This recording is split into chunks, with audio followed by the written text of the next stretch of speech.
Qin Mo was raised by 5 peerless masters since he was young. Old Long stands at the top of martial arts. Old Thuang is an invincible hacker. Old Van is the #1 gambling king of his time, unmatched in the world. Old Lu's cooking skills are unmatched in the world. As for Lac Nai Nai, people call her the reincarnation of the divine Dr. Hua Tuo. But they all went into hiding in the deserted area of the Forbidden Zone of China.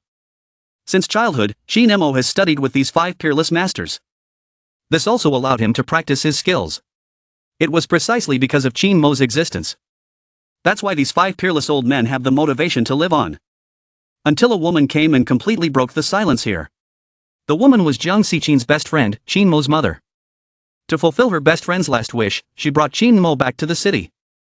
She traveled all over the country and finally found him. Seeing Qin Mo for the first time made her heart suddenly excited. She then probed him. Qin Mo heard and stayed there. Old Long Nu then sighed. It seemed he had predicted this day would come. Then he gave Qin Mo some instructions. It was time to let his son go out and train. Maybe this will help you break through your current situation. Then these 5 old men all gave instructions to Qin Mo. Lac Nai Nai then sent him instructions to refine a few more elixirs. Bring some good girls back to her. Old Van also stood by the side and told him that even if he went out and gambled, he should not bankrupt other people's casinos. Old Lu, with tears and snot in his eyes, brought over a pot of soup that was about to runny. The meal outside was not delicious. What he can do, try to do for his child. Lao Shan told Qin Mo not to listen to them. Only knowledge can change destiny. If you lack money, just hack the banking system to get money to spend. Jiang Xiqin beside him was completely stunned. What kind of people were these? According to the instructions of the 5 masters, Qin Mo carried his luggage and set off on his way back with Jiang Xiqin. Old Long watched Qin Mo's departing figure. In the eyes revealed sadness reluctant. After 3 days of traveling, Qin Mo finally returned to Huashang City. But when she returned home, Jiang Xiqin's husband and daughter did not have any sympathy for Qin Mo. Only Jiang Xiqin took care of Qin Mo and promised to visit his parents tomorrow. The 2 of them went to a cemetery early in the morning. Even though Qin Mo never met his parents. But when I saw my parents' tombstone, he will be moved inside too. He really wanted to know the cause of his parents' death. What was left behind was that Qin Mo's mother was afraid that Jiang Xiqin would be implicated. So many things for her are also avoided to say. Auntie Jiang, you go back first. I think I'll be alone. Jiang Xiqin looked at Qin Mo worriedly, then sighed and turned to leave. At this time, the sound of discussion from a group of people came over. This tomb is the most suitable. Captain Truan, trust me. It seemed like they didn't see Qin Mo kneeling here. They pointed to his parents' gravestone.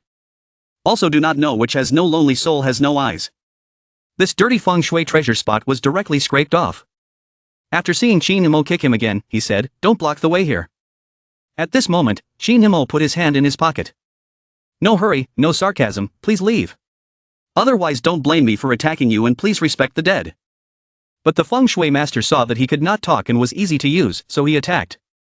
He immediately turned over the charcoal pot. This action instantly ignited Qin Mo's anger.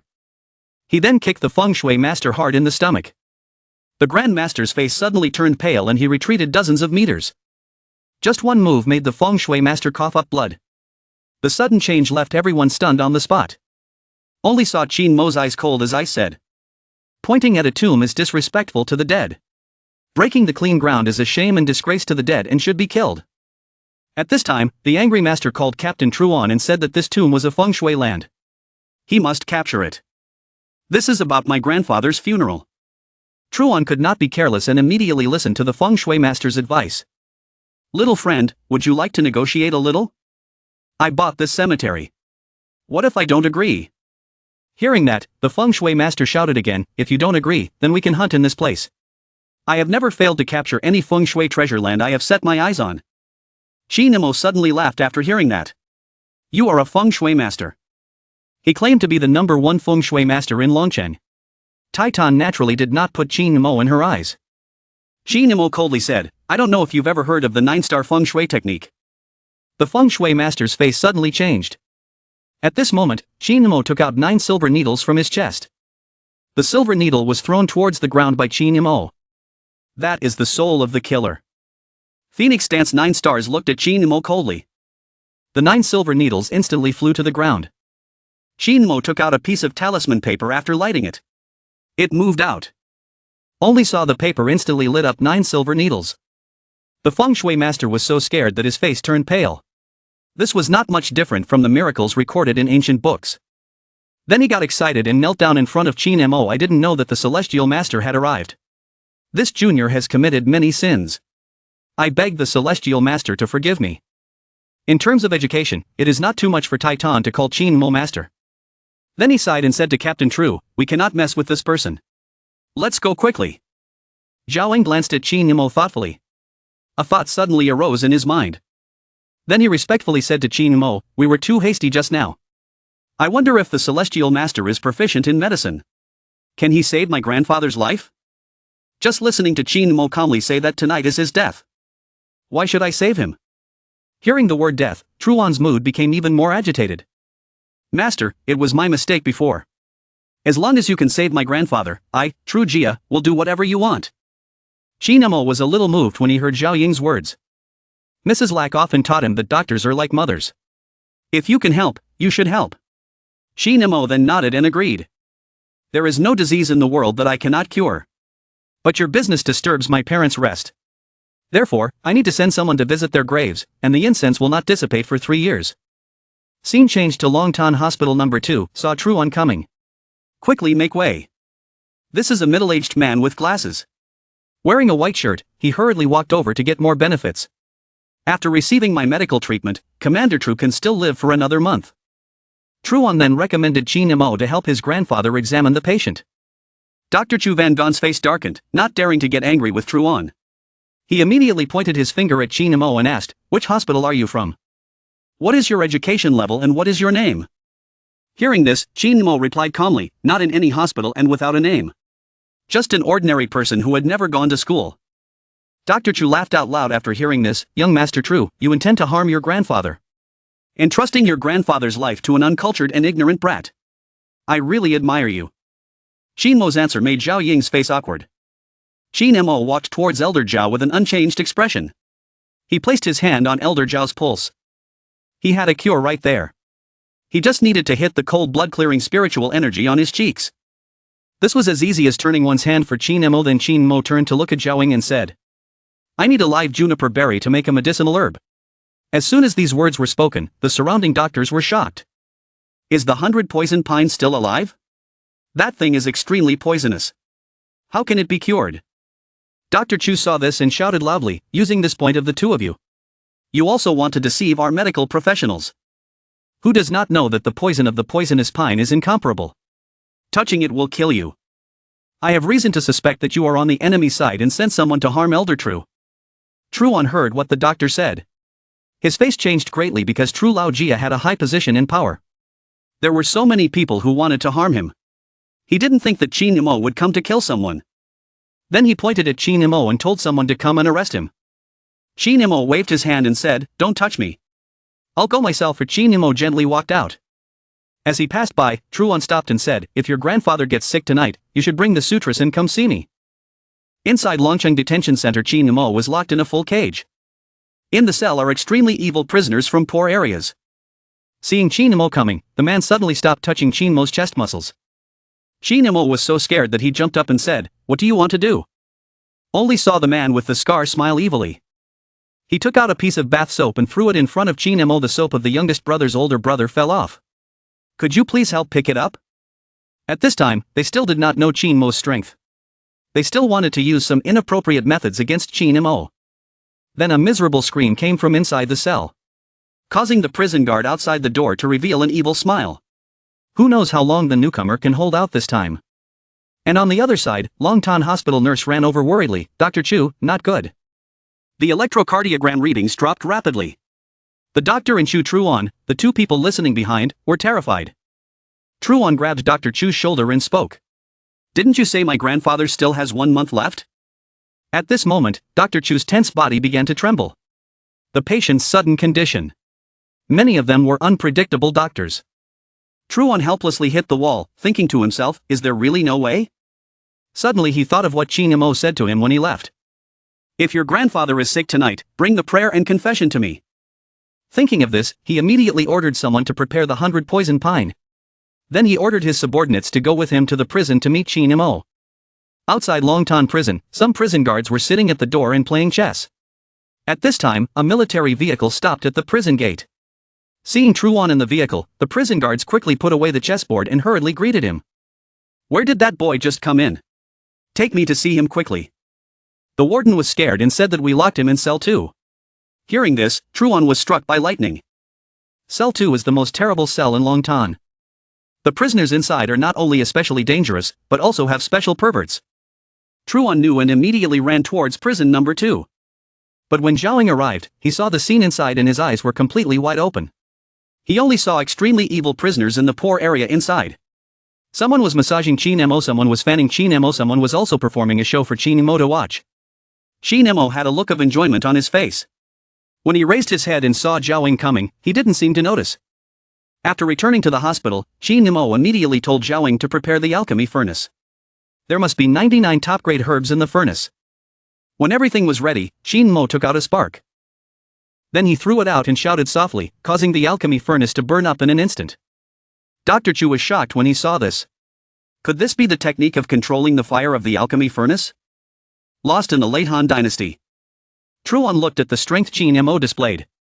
In his heart, he secretly believed. Maybe he can really save Mr. True. At this moment, Chin Mo pointed his finger and spoke softly, stopping his knitting. Then a palm strike upwards. The herbs of the alchemy furnace instantly fused together. Then they turned into a glowing pill. Chin Mo held the medicinal pill in his hand and looked at Truan. The medicinal pill had already become 100, the poisonous pine tree could be taken out and eaten with this medicinal pill. Everyone was terrified when they saw it, making the doctor even more scared. Do you really want to feed this to Mr. True? Truan turned his head and looked angrily. Do you have a better solution now? After speaking, he placed the elixir and the 100 poison pine into Elder Zhao's mouth. Time is precious, every minute, every second. Everyone also looked nervously. Suddenly the electrocardiogram reacted. Everyone was shocked after seeing it. Seeing Mr. True's body move, he slowly opened his eyes. Truan was a soldier of his generation. At this moment, he couldn't help but shed tears as he knelt down beside Tru Lao and cried. Grandpa, you've finally woken up. Truan wiped away the tears on his face. Tell me about Chin Mo's treatment process once. Zhao Beifeng's expression gradually became surprised after hearing this. There is actually such a young talent in the world. Celestial Master, quickly go and invite our benefactor. After seeing Chin Mo, Zhao Beifeng laughed out loud. Can't imagine this old man at the moment of death. Still able to see such a transcendent person. At this time, Truan also had someone prepare a gift for Chin Mo. Please accept the small gift first. After that, he would give other important gifts to express his gratitude. Otherwise, he would be rejected by Chin Mo. People who see the medicine of kindness should not be greedy for money. This is what Mrs. Lack often taught me. Then Chin Mo turned around and left. Zhao Beifeng respected Chin Mo even more. Such a gentle and noble character. I thought to myself. My true family must definitely establish a good relationship with this person. Early the next morning, Auntie Jiang brought Chin Mo good news. He could go to school tomorrow. The next day, Chin Mo was a student of Huahai University's sports department. Seeing Chin Mo coming, his classmates all laughed at him, saying he was really a country bumpkin. Even his teachers thought he was an unremarkable person. Chin Mo had just found a seat. Suddenly a blonde guy walked in front of him. A second later, he directly knocked over the table Chin Mo was sitting on. It turns out the blonde guy is Tu Dao's pursuer. I heard that Chin Mo and Tu Dao actually live together. This made the blonde guy angry and even threatened Chin Mo. Stay away from Tu Dao. Otherwise he will break Chin Mo's leg. Seeing that Chin Mo had no resistance at all, the blonde man became even more brazen. He also wanted Chin Mo to bring them tea and water. The martial arts match was waiting. Just a moment later finally welcomed the opening ceremony of the martial arts competition. A loud cheer rang out from the stands. Everyone was cheering for the contestants. They just hoped that this year would not be a failure like the previous years. Because the opponent was the #1 martial arts leader of Longcheng. When the referee blew a whistle, the northern match started in a flash. The hair guy roared angrily to boost his spirits. Again only heard a shattering sound ending the battle. The second person came on stage with small eyelids. Also defeated at the same rate. Next, Hoa Hai's side became even more miserable and couldn't bear to bet. Being beaten, he knelt on the ground and continuously begged for forgiveness. Little Fatty's 7 consecutive wins are giving off an even more terrifying aura. Do you have the skills for that? You're not even qualified enough. At this moment there was a sound of cursing in the stands. They placed their last hope on the blonde. All their hopes were placed on Huang Mao. But Huang Mao knew clearly that he was no match for Vio Ta. At this moment, he was in front of Captain Vio Hu. Please give up a little to save some face. Captain Vio Ta angrily said, if you want to save face, then first defeat my people and then talk. Huang Mao hard comprehended and shouted at Qin Mo, why don't you go pour some water? Just as Qin Mo was giving water to the little fatty, an accident happened. He accidentally broke the water bottle and wet the fatty. He was patient. The moment the towel was thrown in his face, it finally exploded. At this moment, the little fatty looked at Qin Mo's anger and became even more excited. You dare to compete with us on stage? If you win, I will come down and call you grandpa. According to Qin Mo's own station, the match also started again. In the stands people started talking about the match. Qin Mo going up to compete like this, then the chance of winning is almost zero. But the next second, something that everyone could not imagine happened. Suddenly the fat man charged towards Qin Mo. Just one move and he was knocked to the ground. This scene made the referee even more terrified. Only saw Qin Mo beside him speaking loudly, who else? The young boxer did not believe his strength and jumped onto the stage. But before he could do anything to Qin Mo punched him and sent him flying. Don't waste any more time. Let's all come up here together. Seeing Qin Mo's momentum, it also started to ignite the anger of the martial academy. At this moment, they all rushed towards Qin Mo, but Qin Mo used 1 to fight 7. Directly terrifying all the spectators present at the scene. Also for Huahai University to win the martial arts competition. Not only does it prove that Tu Dao changed her view of him, also gained a bunch of fans, chasing after Qin Mo wanting to be his disciple. Originally to avoid being pursued by his juniors, Qin Mo was able to stay quiet for a while, but once again encountered trouble. Only to see a girl walk in front of Qin Mo and shout loudly, I won't give you my contact information. Can you stop stalking me? Hearing those words that sounded like they were being shouted at, Qin Mo's face darkened. In the blink of an eye the next morning, Qin Mo was in the park with the kitten. Turned back to see the kitten running towards the girl. The girl holding the cake saw that and offered the cake to the kitten. The kitten shook the pet and ate it. Didn't think it would vomit after eating once. Qin Mo saw this and quickly hugged the kitten and apologized to the girl. It wasn't that her cake was hard to eat. The girl saw Qin Mo coming. Instantly changing his attitude, the smiling face was now a face full of annoyance as he said, do you mind? I said I wouldn't provide you with any contact methods. But you used this cute cat to approach me? This is really shameful. Who? 2 consecutive misunderstandings left Qin Mo momentarily at a loss for what to do. But at this moment, a group of young men appeared in front of the 2 people.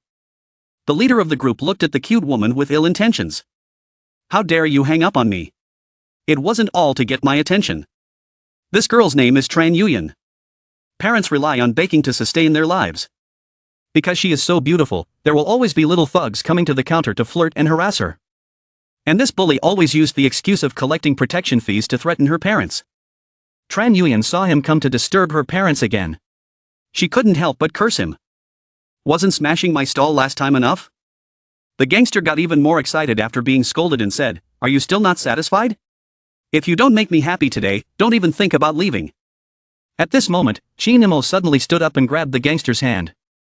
The big strong hand grabbed the bear's head, making him sweat profusely. But Qin Mo at this time looked towards Tran Yuyan, explaining that I really didn't come to disturb her. Then, turn to the bully and say, if you want cake, I will make it for you.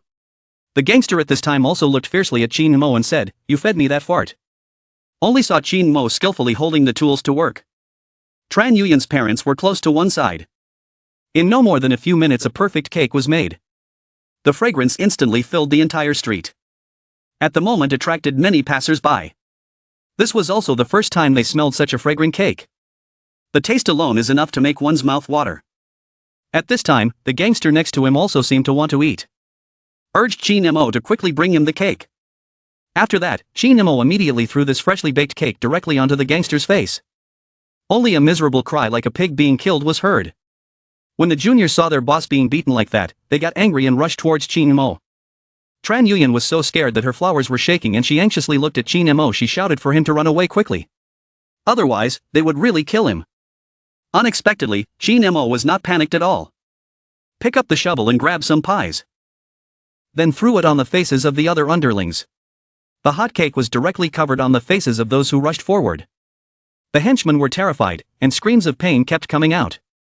Qin Mo smiled and walked in front of the gangster and said, "Do you want to eat more?" The bully was scared and kept backing away, then said he would try to leave. Then the henchman rushed forward to help him leave. At this time, Qin Mo was still calling from behind, "Guest. Thinking about being the boss today, I lost all face." The gangster couldn't help but feel angry and resentful in his heart. "Wait for me. I will definitely come back." Qin Mo helped the Tran family to resolve the crisis. Tran Yuyan's parents kept saying thank you. Tran Yuyan on the side was not happy and said, "Dad, what is there to thank? Look at him wasting a lot of our family's things." Actually, this is not Tran Yuyan's fault. Born into poverty but because of his outstanding appearance, he was pursued by many rich people. Just because she had encountered too many tricks. Naturally, Qin Mo felt disgusted with this way of pursuing her. Qin Mo did not take this matter to heart. Afterwards, he prepared to go to the park to practice swordsmanship. When Qin Mo arrived at the park, under the eyes of everyone, he instantly took out a large sword from his pants. This pair of pants can really be compared to a giant treasure bag. This sword is named Long Hai. It has the ability to recognize its owner and is extremely loyal. Only saw Qin Mo practicing swordplay with overwhelming momentum.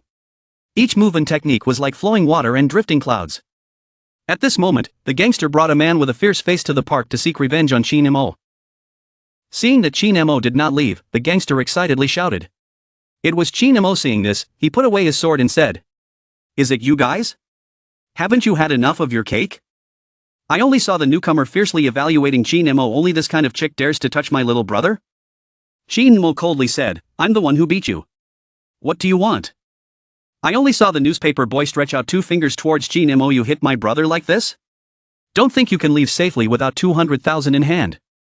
Everyone in the park saw this. They all started to sigh. This kid is really unlucky. He actually offended someone from the Ho family's boxing club. Only then did Qin Mo understand everything and immediately said, "Are you blackmailing me?" Then Qin Mo's eyes flashed with murderous intent. "What if I don't give it to him? If you don't give it, don't blame me." After saying that, the little newspaper clenched his fist and charged towards Qin Mo. Qin Mo only needed to lightly shake his body. He easily avoided the little leopard's punches that were like a storm. At this moment, an old man saw the park full of people. The old man leaned on his crutches to walk and see the excitement. Seeing the scene before his eyes, the old man was momentarily shocked. The clothes on his body were instantly torn to shreds. The next day he took out a frame to draw. Want to depict this wonderful fight scene in a painting. But at this moment, the little leopard clenched its fist and rushed towards Qin Mo. Now cry and beg for forgiveness and compensation money can still be forgiven. But Qin Mo's face did not change color. He then punched the leopard in the face. Moreover, it was accompanied by a miserable cry. The little leopard fell to the ground and could not get up again. Everyone around saw that and couldn't help but look terrified.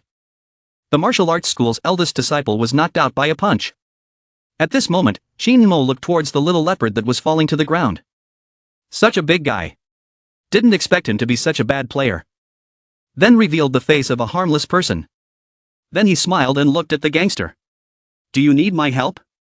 Seeing Qin Mo's evil smiling face, the gangsters were so scared that they ran away from this place. Just as Qin Mo was about to leave, the old man stopped him. Then he grabbed his hand again. The old man's eyes were filled with admiration for Qin Mo at this moment and he said, "I can create good works to break the bottleneck. I really have a connection with you, so I give you this painting." It was said that Elder Lu casually treated a painting worth more than 10 million. But Qin Mo refused Elder Lu's good intentions. Because he said that this painting still had some flaws. This word shocked everyone present. The bearded man beside him stepped forward and explained to Qin Mo, "Kid. You don't know, right? This person in front of you. He is Elder Lu, a famous master of Chinese painting.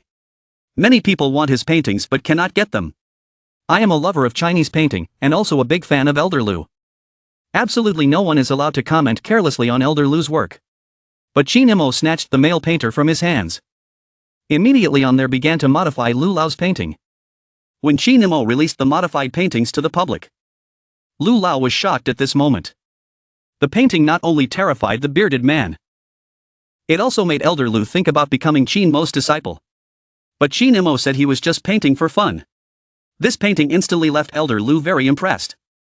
As soon as Qin Mo left, the bearded man hurriedly chased after him. Master Qin, I really offended you just now. Please forgive me for my rudeness. Can I ask you to draw me a picture? Qin Mo then agreed to draw a landscape painting for him. The bearded man now felt that it was too wonderful. Master Qin was both an artist and a visionary. The bearded man then handed Qin Mo the card and said, "This is the gold card of the Tianfu Hotel. As long as you come, all our services are free. Please accept my sincere offer." Qin Mo then took the card and thought about himself. He didn't care about going to the hotel either. At this moment, Truan suddenly ran over and said, "Mr. Tan. I finally found you. 3 days later is Grandpa's convalescence party. Please come." 3 days later, Qin Mo attended Elder Zhao's recovery celebration. But accidentally met classmate Hong Mao. He originally didn't like Qin Mo and wanted to take this opportunity to humiliate him. So as soon as dinner started, he asked Qin Mo to get him a glass of red wine. Qin Mo coldly looked at him. Then poured him a glass. Seeing Qin Mo under his hands without any resistance. This made Hong Mao couldn't help but feel excited in his heart. Because of this, Hong Mao took advantage of Qin Mo even more. He then walked in front of Qin Mo. Sprinkle all the red wine on him. Immediately after that shout loudly. Also asked to see the manager in the lobby. Blame it all on Qin Mo's poor service. The lobby manager hurriedly apologized to Hong Mao. Obviously familiar with this rich second-generation Long family. Looking at Qin Mo who was serving, he couldn't help but be surprised. He didn't even hurry to apologize. Hong Mao waved his hand smugly. A somewhat arrogant and dignified appearance. Then he said, "He is my classmate, no need to apologize." On the contrary, he showed an ugly expression and pointed at his feet. Ask Qin Mo to clean the thick dirt under his feet for him. This is Mr. Tru's congratulatory dinner. Qin Mo didn't want to add to the matter, so he turned around and ignored the two people. The lobby manager looked at Qin Mo's appearance. He directly said that the hotel would fire him now. Just then the main door suddenly opened. Elder Tru led the group of people and walked straight towards Qin Mo. Before that bridge, he bowed respectfully and said, "Mr. Tan. I did not come from afar to welcome you. I hope you understand." This made the entire party fall silent. Huang Mao opened his mouth wide in disbelief, stunned on the spot. His face was now very ugly. What was Mr. Tru's status? What made him bow so low? Qin Mo smiled faintly and said it was fine. Elder Zhao turned around and shouted at Huang Mao. "Mr. Qin is a distinguished guest of our Zhao family. Whoever dares to disrespect Mr. Qin is disrespecting our Zhao family. Even if you are Elder Lu's grandson, you are not allowed to act rashly." As for the lobby manager, Elder Tru only exchanged a glance with the hotel owner. Said one sentence, "This manager can't do business." Immediately was thrown out of the bar. Qin Mo was respectfully honored as an honored guest by Elder Zhao. He even personally poured him wine. Hong Mao, on the other hand, sat huddled in a corner, no one paying attention to him. He couldn't help but think of Qin Mo, whose eyes were filled with anger. At the large dinner, the elders of Long clan took out the gifts they had prepared. Elder Tru also accepted them. But there was no joy on his face. He had already received enough of these. There was nothing to be happy about. At this moment, Hong Mao felt his opportunity had come. So he went in front of Elder Tru and opened a painting. He declared that this was a gift from his captain to Elder Tru. The guests all admired this ink painting. Hong Mao was very pleased to see this. Then tell everyone about the origin of the painting. This is a gift from your captain. A few days ago I happened to meet a young man in the park. Alone fought against Ho family boxing school and dozens of disciples. Even beat them to death. His eyes were filled with admiration again. Then he pointed towards Qin Mo. Wanted to see what gift he brought for Elder Zhao. Also wanted to take this opportunity. Make Qin Mo unable to raise his head in front of the guests. Qin Mo tasted the red wine. Calmly said, "I gave him a life is not enough." As soon as these words were spoken, everyone present was stunned. Even a fool could hear them. Elder Zhao's illness was indeed cured by this young man before their eyes. Huang Mao was not convinced and continued to say, "What I am talking about now is giving gifts. What are you thinking, coming here empty-handed?" Qin Mo glanced at him calmly. "Even the painting that his grandfather gave him. It was all because of me. What do you have that's better?" All the guests laughed after hearing this, "Ha ha ha. Who doesn't know how powerful Elder Lu's mountains, waters, and fires are? Just looking at him, one can tell that he is either number 1 or number 2. Shin Mo thought he was just talking nonsense. The guest's impression of him also decreased a lot. Just a moment later, Elder Lu also appeared, running from outside. Elder Tru saw this and quickly welcomed them. The two people who had not seen each other for a long time happily chatted. Huang Mao did not want to miss the opportunity to humiliate Shin Mo. He immediately walked up and said with a smile, "Grandpa, a man just said that they pointed out your painting. Don't you think it's funny?" Teacher Lu looked at his grandson's finger. Just happened to meet Shin Mo's eyes. When he saw Shin Mo's face, he couldn't help but feel shocked. Immediately, a figure came forward and hugged Shin Mo in his arms, shouting, "Master Shin. Last time we said goodbye, I didn't have the chance to meet you. Today, being able to meet you again is truly my luck, Lu." Look at Grandpa's attitude towards Shin Mo. Hong Mao's smile instantly disappeared. Time and time again he was humiliated. It made him want to immediately find a hole to crawl into to make Ho less ugly. Scene changed to next morning. Shin Mo immediately went to his room in the dormitory. Big brother La Duong is a bodybuilding fanatic. In the family, my second brother is a very rich person. Third brother Von Hu is a university student from the countryside. He is a very honest person. For Shin Mo's arrival, the three people were very welcoming. Furthermore, Chen Di also held a banquet for Shin Mo. Shin Mo originally wanted to refuse but was pulled away by the two people. Not long after, several people arrived in front of the hotel. "Didn't think I would run into Tran Yuyan here." Tran Yuyan saw Shin Mo and helplessly sighed. She didn't expect Shin Mo to chase after her like this. And even pretend to be friends. Such a method was too shameless. When some people entered the hotel lobby, some girls were immediately attracted to a landscape painting. They were literature majors. I know some Chinese paintings. There is no doubt that this painting was painted by a very expensive master. Right now, while everyone was happily singing, Xiandi's girlfriend suddenly spoke to him with a gloomy face. "Why did you call your roommates, all country bumpkins, here?" She was not satisfied with her boyfriend's roommates. Shin Mo heard and was suddenly a little angry. Is she looking down on us for being poor? Just then the door suddenly opened. A group of men in suits and leather shoes rushed in. One of them was the CEO of the Baishur Group. Today, they had gathered to eat and drink, so they deliberately chose the Tianfu Hotel. When they entered the room, they arrogantly looked at Shin Mo and the others and said, "You guys quickly leave. We have booked this place." Tian Dike gritted his teeth and stood up, saying, "This is the place we booked." The hotel manager on the side laughed and said, although the Sir arrived first, they held silver cards related to the Tianfu Hotel. But this Tianfu Hotel has two types of cards. Even a silver card is more prestigious than a normal customer. Moreover, it also gives you the right to use the room at will. At this time, the vice president of Bak Tea Group, Chu Von, smiled brightly. "You heard it. If you don't have money, don't be here." This made Tian Dike feel awkward. Saying it like this really was shameless. Seeing this, Tu Lyly could no longer be patient and pulled Tian Dike out. "You brought along your poor roommates. Aren't you ugly enough, ho? Let's go quickly." But at this moment, Shin Mo suddenly took out a gold card. Then he asked, "Is this card from your hotel?" This made everyone here stunned for a moment. Who would have thought that a country-looking student would have a gold card from Tianfu Hotel? Looking at the entire city of Longhai, the number of people who can get a gold card can be counted on one hand. Tu Lyly could not accept the fact that Shin Mo had a yellow card. She immediately whispered, "This gold card can't be fake, right?" Her words were heard by the executive director beside her. At this moment, he stood up and coldly pointed, saying that the card Shin Mo was holding was fake. How could he casually give a heavenly talent gold card to a poor student? The manager beside him also agreed, that was right. Was his card picked up or stolen from someone? Then he called a group of guards to prepare to chase Shin Mo and the others away. However, at this moment, suddenly, an angry shout was heard, "Stop all of you." The person who came was Tun Hung, the owner of Tianfu Hotel.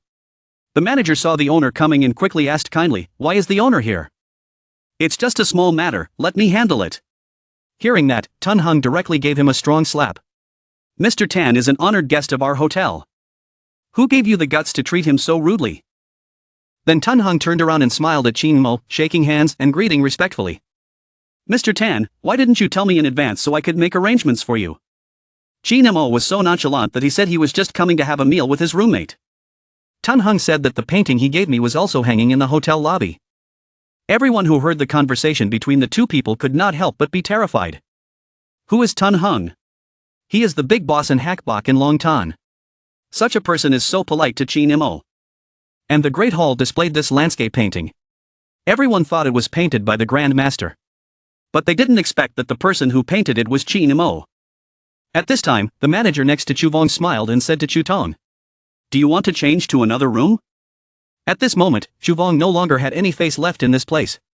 He immediately shouted angrily at the manager, telling him to get out of here. When he left, he still thought fiercely of Chin Moi. Chu Vong will remember this debt. After dinner, Chin Mo returned to the dormitory alone to cultivate. But he discovered that the spiritual energy of the city was too thin. Without the support of spiritual pills to aid his cultivation, he was afraid it would be very difficult to break through to the initial stage of foundation establishment. The next morning, Chin Mo went to the largest pharmaceutical corporation in Longtan. Lu Tan looked at Chin Mo's poor face and showed an unpleasant expression. Then she pointed at the medicinal pills and said, "You really want these medicinal pills? These are all worth more than 100,001 kg. Can you afford it?" Chin Mo couldn't help but be surprised when he heard that. He didn't expect the medicinal ingredients to be so expensive. At this moment, a cold voice came and said, "Even if you have the money to buy it, I will not sell it to you." Then Zhou Wang coldly walked over and looked at Chin Mo. Seeing Chin Mo standing there, not paying any attention to him, Zhou Wang felt extremely angry. In Chu Vong's eyes, Chin Mo was nothing more than a country boy. Then he called the security guard to chase Chin Mo out. Just as Chin Mo left, a middle-aged man walked by with the help of a girl. This man looked very weak and had difficulty walking, also a bit unsteady. Chu Vong saw the two people and hurriedly welcomed them, saying, "The general manager and the second young lady." The person who came was the general manager of Bak Hop Duok. The girl next to him was named Bak Noyet Nin. At this time, Bak Ham tiredly opened his mouth and said, "Little Chu, have you invited the doctor yet?" Chu Vong immediately smiled and replied from the side, "The doctor will be here soon." Hearing that, Bak Noyet Nin immediately became unhappy and frowned. "My father was already so sick, how dare he make my father wait?" Bak Ham heard and quickly said, "Bak Noyet Nin must not be so impolite." Just at this moment, Chin Mo's voice rang out behind the two of them. "I can save you, but I need some medicinal herbs." When Zhou Wang saw Chin Mo, he gritted his teeth and thought to himself, "Why hasn't this stinking brat left yet?" Chin Mo continued calmly, his illness was caused by overwork. The nerves in his back were severely damaged, leading to the related nerves in his brain. This led to all kinds of weakened states. This made everyone on the spot stunned. Because this young man could tell the cause of his illness just by looking at his face. He gave more details than the hospital provided. After hearing this, Chu Vong was angry and wanted to chase Chin Mo away. But at this moment, he was stopped by Bak Ham, who was standing at the side. Seeing Bak Ham's unhappy face, he had no choice but to stop, not daring to do anything more. A moment later, an arrogant doctor slowly walked in. It was Dr. Zhou from the Chinese Navy Hospital. Bai Xian was excited to see him, because he did not expect that Zhou Wang would be this big shot. At this moment, Dr. Zhou came over to shake hands and greet him. After responding, he immediately began the treatment process for Bak Ham. Meanwhile, Chu Vong coldly smiled at Chin Mo not far away. "You little brat, wait there, someone will come and fix you." But what happened next was not as he expected. Dr. Chu had difficulty after checking Bak Ham's health. Just then Chin Mo's voice suddenly rang out, "Little uncle. If you can't cure him, then leave him to me." Hearing this, everyone instantly looked at Chin Mo in a daze. They all felt that this person was crazy. How dare he talk to Dr. Chu like that? Chu Vong heard and could not control his anger. He rushed forward to hit Chin Mo. But at this moment, Dr. Chu suddenly shouted loudly to stop. Then he walked up to Chin Mo and said with a smile, "Mr. Chin, I didn't think you would be here. If I had known you were coming, I wouldn't have dared to compete with you. Wouldn't that be slapping myself in the face?" These words made everyone extremely frightened. Who didn't know that Mr. Chu was the most formidable person in Longhai province? However, he was very respectful towards this young man. Chu Vong, who was standing at the side, had a gloomy expression and thought to himself. He had fulfilled all of Dr. Chu's requests for half a month before he was able to invite him. But now he was scolding him in front of everyone because of Chin Mo. Then Chu Vong immediately revealed a wicked smile. He secretly thought about his next plan. At this time, Bak Ham deeply asked Mr. Chu about his illness. Dr. Chu kept lamenting about these long-term injuries. He really had no way to cure them. But even Mr. Chin couldn't cure them. He feared that no one in Longhai could cure this disease anymore. At this moment, Bakham and Bak Noyadnin looked surprised, not thinking that Dr. Chu would rate Chin Mo so highly. At this time, Chin Mo was naturally also at the side. The two people came to respectfully apologize, having kept the master waiting outside for a long time.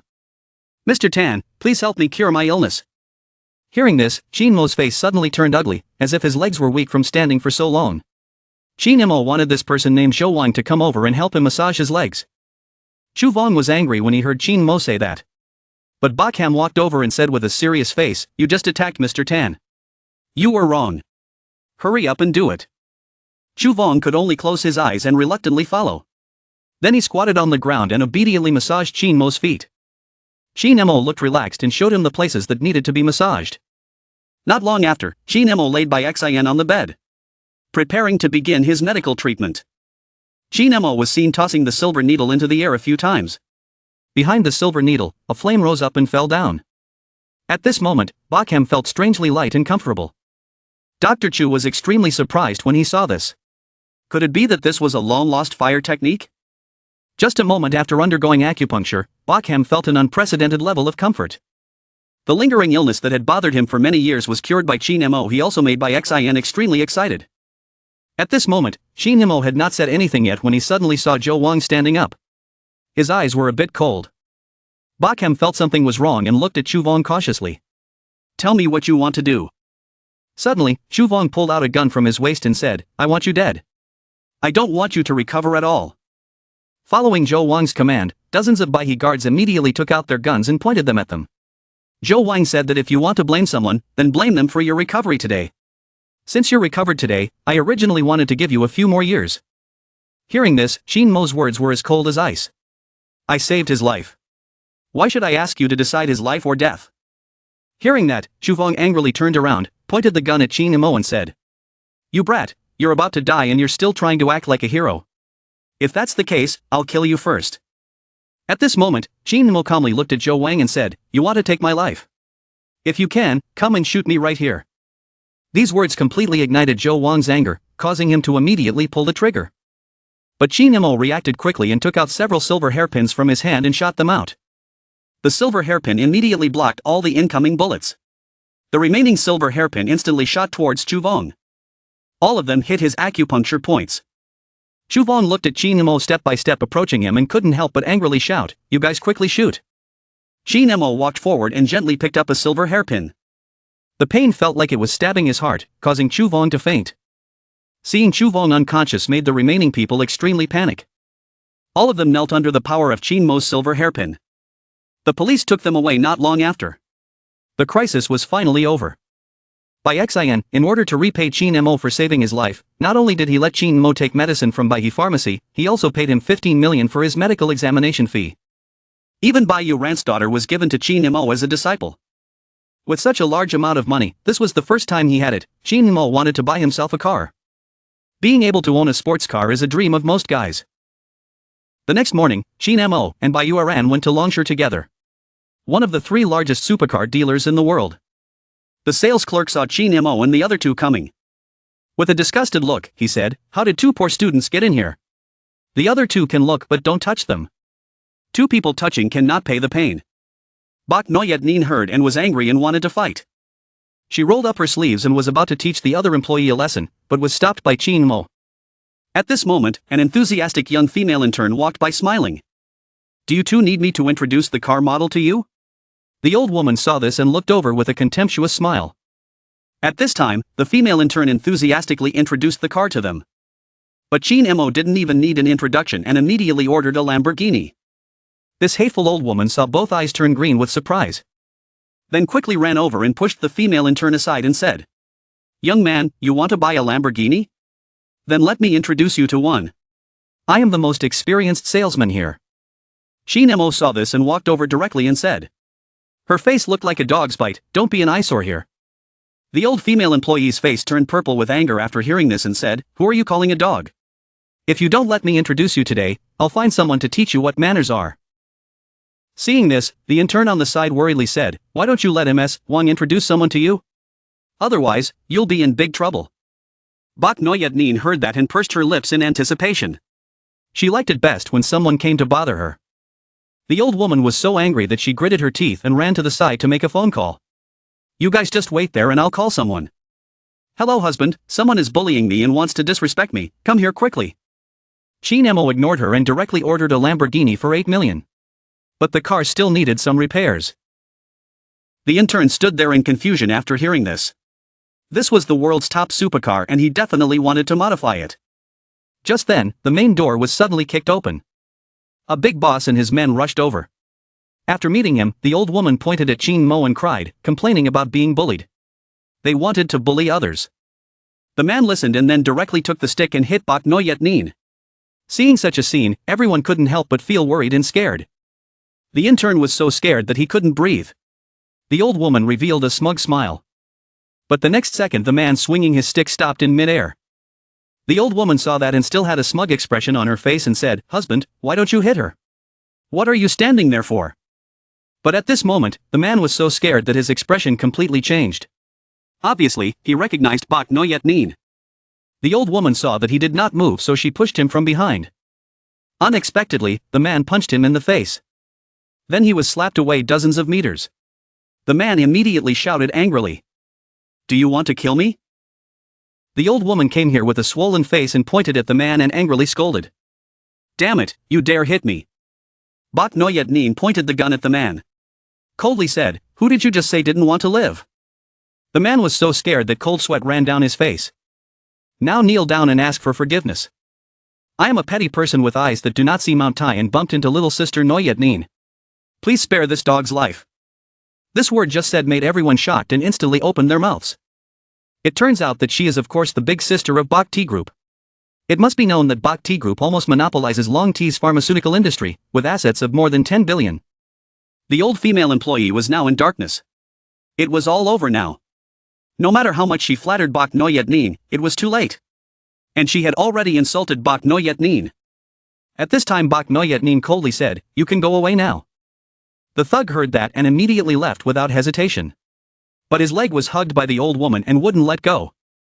The thug was angry at this moment and said, You have harmed me so miserably, why don't you quickly get out of my sight? At this time, Chinemo looked at Bok Noyet Nin and said, Where did you get the gun? Bok Noyet Nin smiled smugly and said, Ever since the Chu Vong guy started trouble, my father let me use it for self-defense. Master, do you want it? At this moment a cheesy man walked in. He was a talented car renovator. Seeing that Chinemo was a young boy, he immediately smiled in disdain. He then asked Chinemo suspiciously, Did he want to modify this car? Chinemo nodded upon hearing this. But when he saw that the car Chinemo wanted to upgrade was a Lamborghini, his expression changed in an instant. Are you kidding me? This top-of-the-line supercar doesn't need any modifications. Who could have improved that car? Chinemo looked down on him upon hearing this, what a chicken. He meant it couldn't be changed. The man felt that he was being underestimated. He was a little angry for a moment. I see you're here to pick a fight. Who can change the features of this top sports car? Hearing that, Chinemo immediately threw the man aside and said, Shut up. Everyone is like that. If you don't mind, then I don't mind either. The store manager brought out all the top accessories in the store for me. I will change this car. The talented car remodeler heard this and immediately said sarcastically, making me laugh to death. If you can remodel this Lamborghini, I will pay for all the expenses. This made Chinemo reveal a mysterious expression on his face. A moment later, everyone watching could not help but be extremely terrified. After Chinmo's improvement, the supercar that originally cost millions was transformed into a car with thousands of levels of efficiency. Such a problem, even a world-class car improvement expert could not solve. Everyone around began to talk excitedly. They rushed to show their interest in buying Chinmo's modified car. Immediately after, the car modification man wanted to take the opportunity to escape. But he was held back by Yuran, who said, You quickly pay for these accessories. Don't worry, it's only a little over 3 million. Hearing that his money just flew away like that, the car remodeler's heart broke.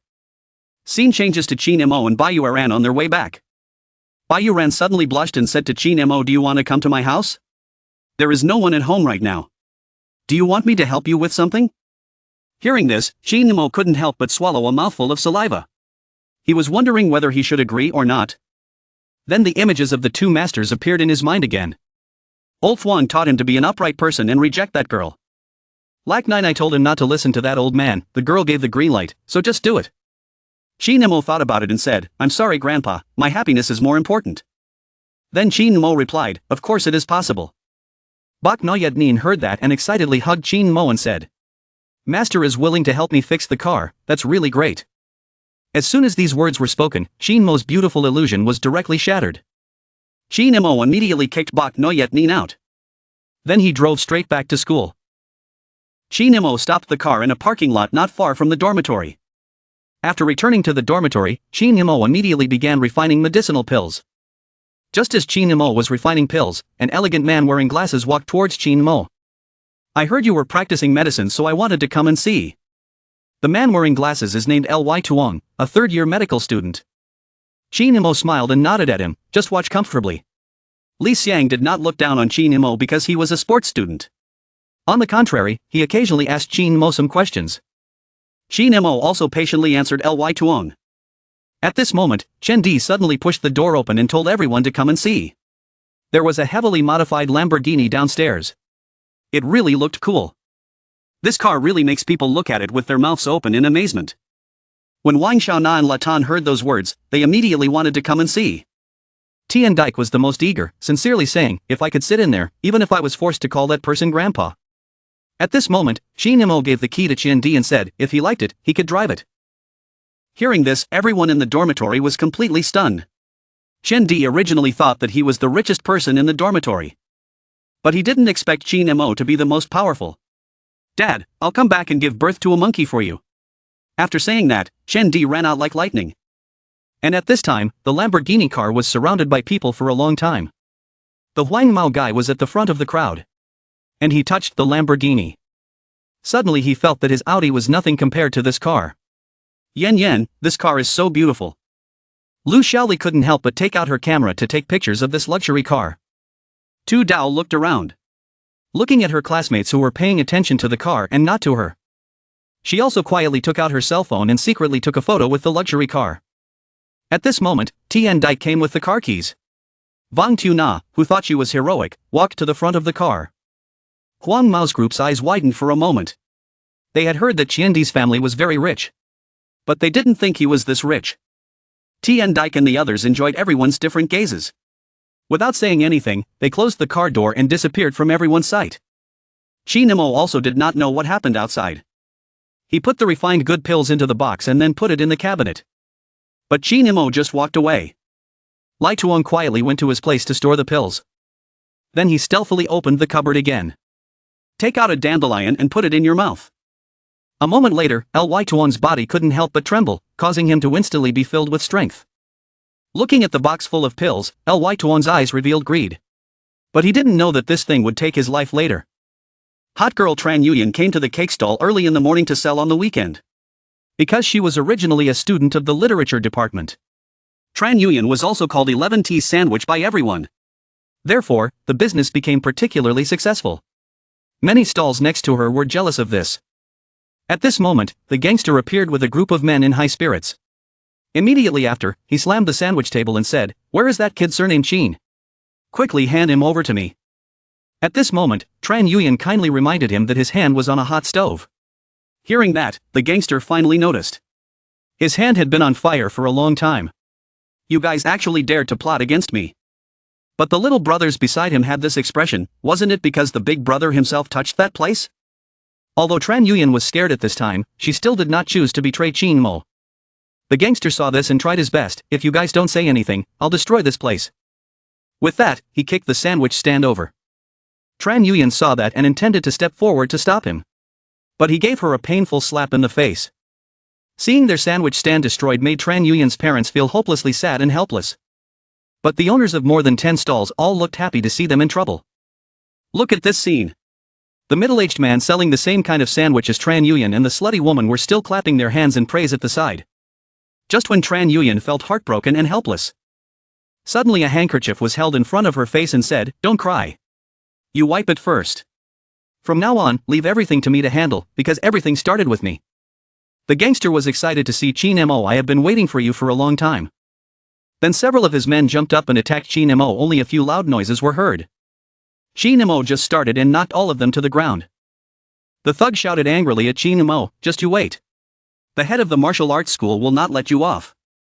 Shin Mo heard a low voice from behind him, to be able to train such a scum. I see that your sect leader is not a good person. Tell him, I will definitely come to visit in 2 days. At this moment inside the Tran family store, the family was still heartbroken over the recent incident. This might affect their family's economic situation. Shin Mo opened his mouth and said to Chen Wan in the corner, I will buy everyone a new cake-making machine. Help everyone improve their lives for the better. But tears flowed down Tran Yuyan's eyes. She said it was useless, even if she had a new car, she wouldn't be able to earn money. Because the previous business was too good. My stall was shunned by other vendors. Especially that greedy woman has contacted other people to harm my family.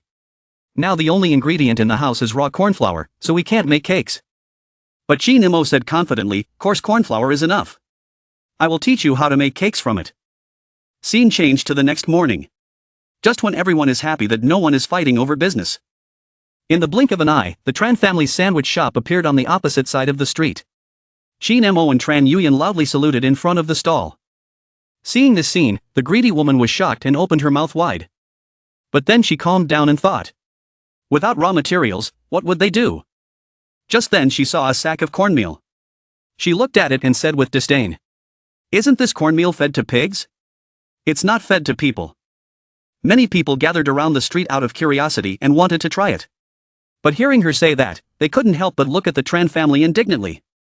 High-grade ingredients usually only need simple cooking. But right after Shin Mo sprinkled green onions on the sauce, the enticing aroma quickly spread throughout the snack street. Customers who had just left were attracted by the scent. At this moment, I was thinking to myself, if pig food could taste this good, I would also want to be a pig. Other classmates saw it and thought it was pig food.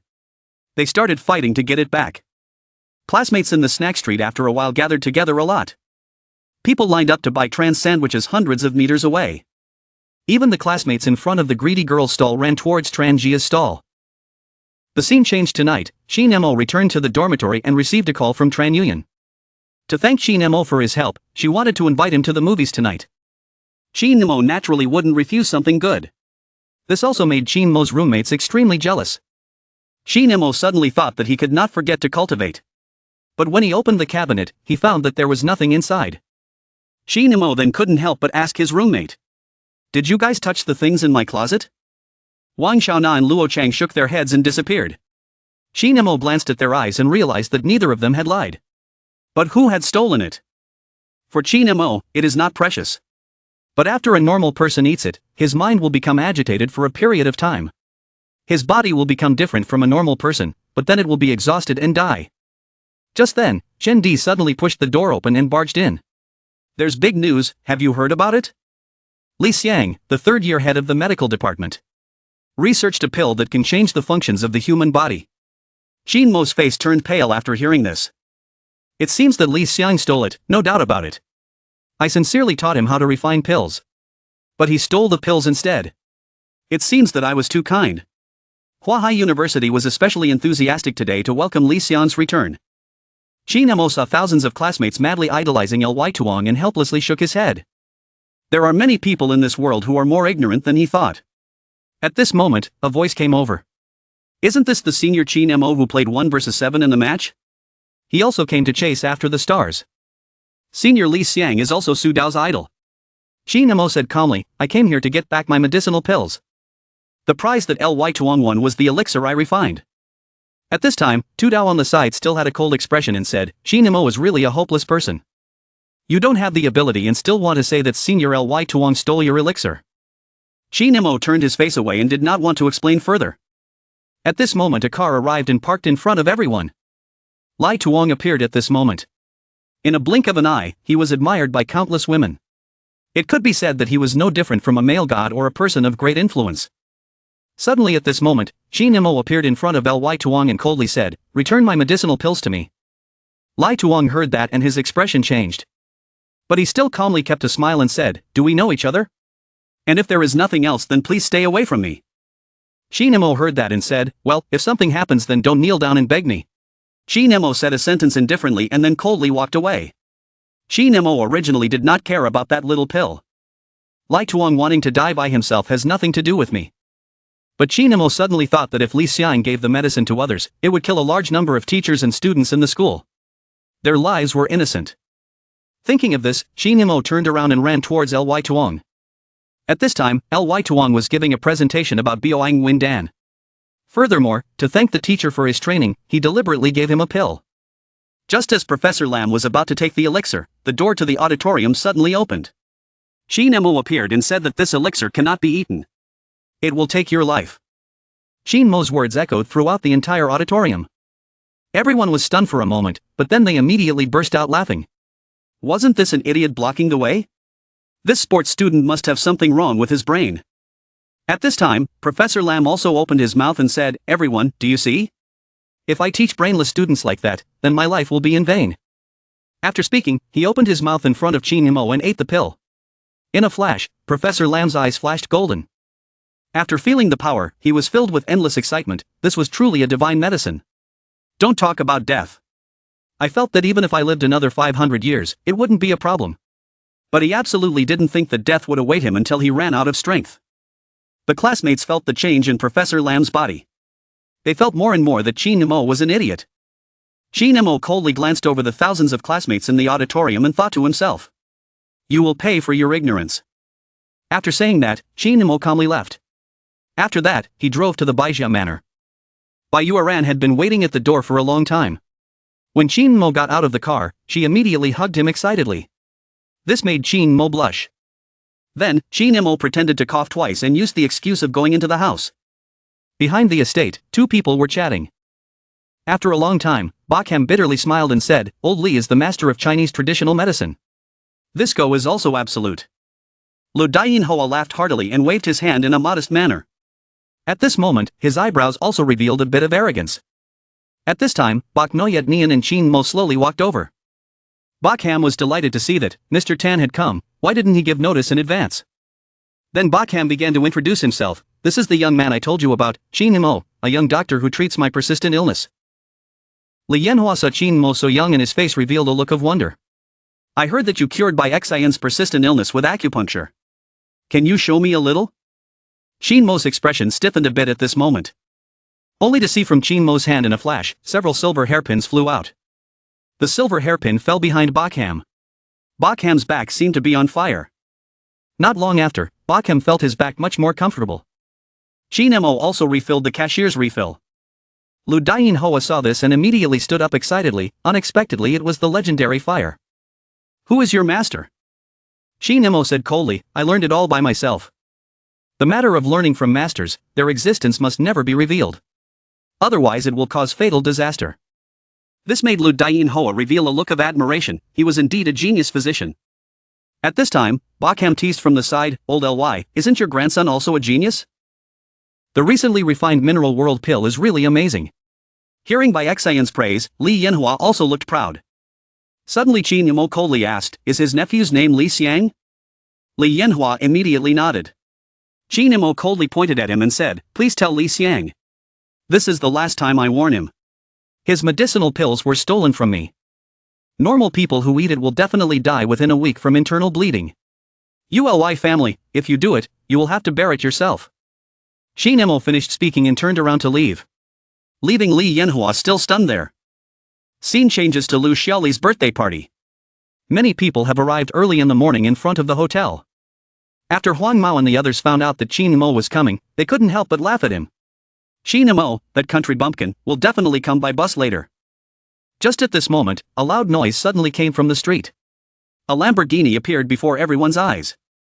And the person getting out of the car made them fall off their glasses in surprise. Tu Dao stood there stunned, eyes fixed on Qin Nemo. Huang Mao quickly seized the opportunity to humiliate Qin Nemo. He walked over and said with a smile, "Qin Nemo, you like to show off? There's no need to borrow your roommate's sports car to show off here. If you want to drive a fancy car, you can borrow it from me." And the little brat beside Huang Mao also added, "That's right. Don't try to act strong if you don't have money. If you don't have money, don't act like a show." Hearing that, Tu Dao frowned and thought to himself, did he hurt Qin Mo's pride? That's why he went out to borrow a car. But Qin Nemo didn't care about these people's ridicule. He went straight to Lu Xiaoli to give him his own birthday present. This made Huang Mao on the side angry at Qin Nemo. "You dare to get so close to Lu Xiaoli? Wait for someone to come and clean you up. While I was thinking, the main door suddenly opened. A man in military uniform walked in. This person's name is Long Quan, born in the General Man family. He grew up with Lu Xiaolu in a large compound. Since childhood, he has liked Lu Xiaoli. He once single-handedly defeated more than 40 people pursuing her. Seeing Long Jun coming, the corner of Huang Mao's mouth revealed an evil smile. That Qi Nemo would immediately encounter bad luck. Long Quan was originally preparing to happily congratulate Lu Xiaolu. Suddenly saw Lu Xiaolu happily talking with this male student. Can't stand it, absolutely can't stand it. This bastard male student dares to steal my Dragon King's woman. Today I must kill him. But Qi Nemo looked at this ferocious-looking man curiously and said, "Is this your big brother?" "Boy, you call me big brother because you think you are fresh meat or you want to say I eat grass?" Immediately after that, he punched Qi Nemo. At this moment, only a broken sound was heard. Long Jun's fist was easily blocked by Qi Nemo. All the guests were stunned. You must know that Long Quan is a lieutenant colonel in the army. One punch could kill Ho, it wouldn't be too much. Dragon Lord's veins popped out in front of Qi Nemo, making him feel powerless for the first time. Qi Nemo looked at him coldly and said, "Disturbing the banquet was really a bit too much. If you want to fight, wait until the birthday party is over before fighting." Just then, Lu Xiaoli, who was standing next to Long Jun, angrily shouted, "I didn't invite you. If you continue to make a fuss, then get out of my birthday party." Long Quan heard this and his words suddenly calmed down. Had to temporarily grit my teeth and withdraw my actions, it's not too late to settle the score later. As the birthday party continued, Long Jun suddenly smiled and said to Tu Lu, "Do you see what I have prepared for you?" Just saw a foreign man walking elegantly. Everyone here was amazed. Especially Lu Xiaoli, she called, "Is this Mr. Smith? He is the world's top fashion designer. The trendsetter in the fashion world." Smith walked straight to Lu Xiaoli and said, "Beautiful lady. These are the clothes I specially designed for you." When Lu Xiaoli wears a dress, she looks like a fairy descending to earth for everyone to admire. The level of clothing design is good, but Qi Nemo sees that it still has some flaws. "Lu, you dress very beautifully and you look like a fairy." Suddenly a guest accidentally bumped into Tu Dao. Tu Dao avoided the girl's red wine, which instantly spilled out. All of it accidentally fell on Lu Xiaoli's clothes. Tu Dao then immediately flustered and apologized, "Lu, I'm sorry, I didn't mean it." Lu Xiaoli looked at her favorite clothes in a daze. Tears began to fall. Long Quan of course could not stand Lu Xiaoli crying. He hurriedly said to Smith, "Could you design another set of this and he would pay double?" Mr. Smith coldly shook his head and said, "For a suit like this, I only make one set a month. This is my principle of fashion design."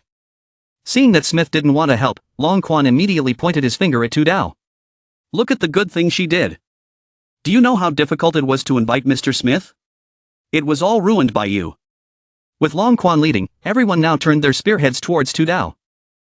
His reproaches made Tu Dao bow her head deeply and the apology was repeated over and over again. Just then, Qi Nemo slowly walked over from the corner, holding a glass of red wine. "It's just a dress and I don't think it's a big deal." Just when everyone was clueless about what Qi Nemo was doing, Qi Nemo suddenly reached into the glass of red and gold wine. Red wine was sprinkled directly on Lu Xiaoli's clothes. Seeing that, Long Quan couldn't help but get angry and shout loudly, "What is this brat trying to do?" Qi Nemo spoke as he drew, "He better shut up." Long Jun clenched his fist and prepared to strike at Qi Nemo. At this moment, Lu Xiaoli suddenly said, "Long Jun, let Qi Nemo continue drawing. The clothes are already dirty anyway." Lu Xiaoli was the host of the party. Everyone naturally listened to her. But the way everyone looked at Qi Nemo had a bit more malice in their eyes. Qi Nemo no longer paid attention to everyone's scolding. He only saw him continue to sprinkle red wine on his ceremonial dress bit by bit. Smith on the side looked at this oriental young man in a daze. Qi Nemo's eyes were also getting deeper and deeper. At this moment, Lu Xiaoli stopped crying and gradually revealed an expression of surprise. The new guest next to him also gradually became absent-minded. Only on Lu Xiaoli's ceremonial dress, a vivid picture seemed to appear. It meant a crane flying up to the sky and vividly amidst the clouds and mist. At this moment, Smith looked over and exclaimed excitedly, "Oh my God, that's the pinnacle of art. Art from China." At this time, Qi Nemo smiled and asked, "Do you like it?" Lu Xiaoli nodded, "Very much like it. It was my happiest time today." Not far away, Long Jun heard Lu Xiaoli thank Qi Nemo, making him angry and clenching his fists. Because Lu Xiaoli had never shown him such a happy smile before.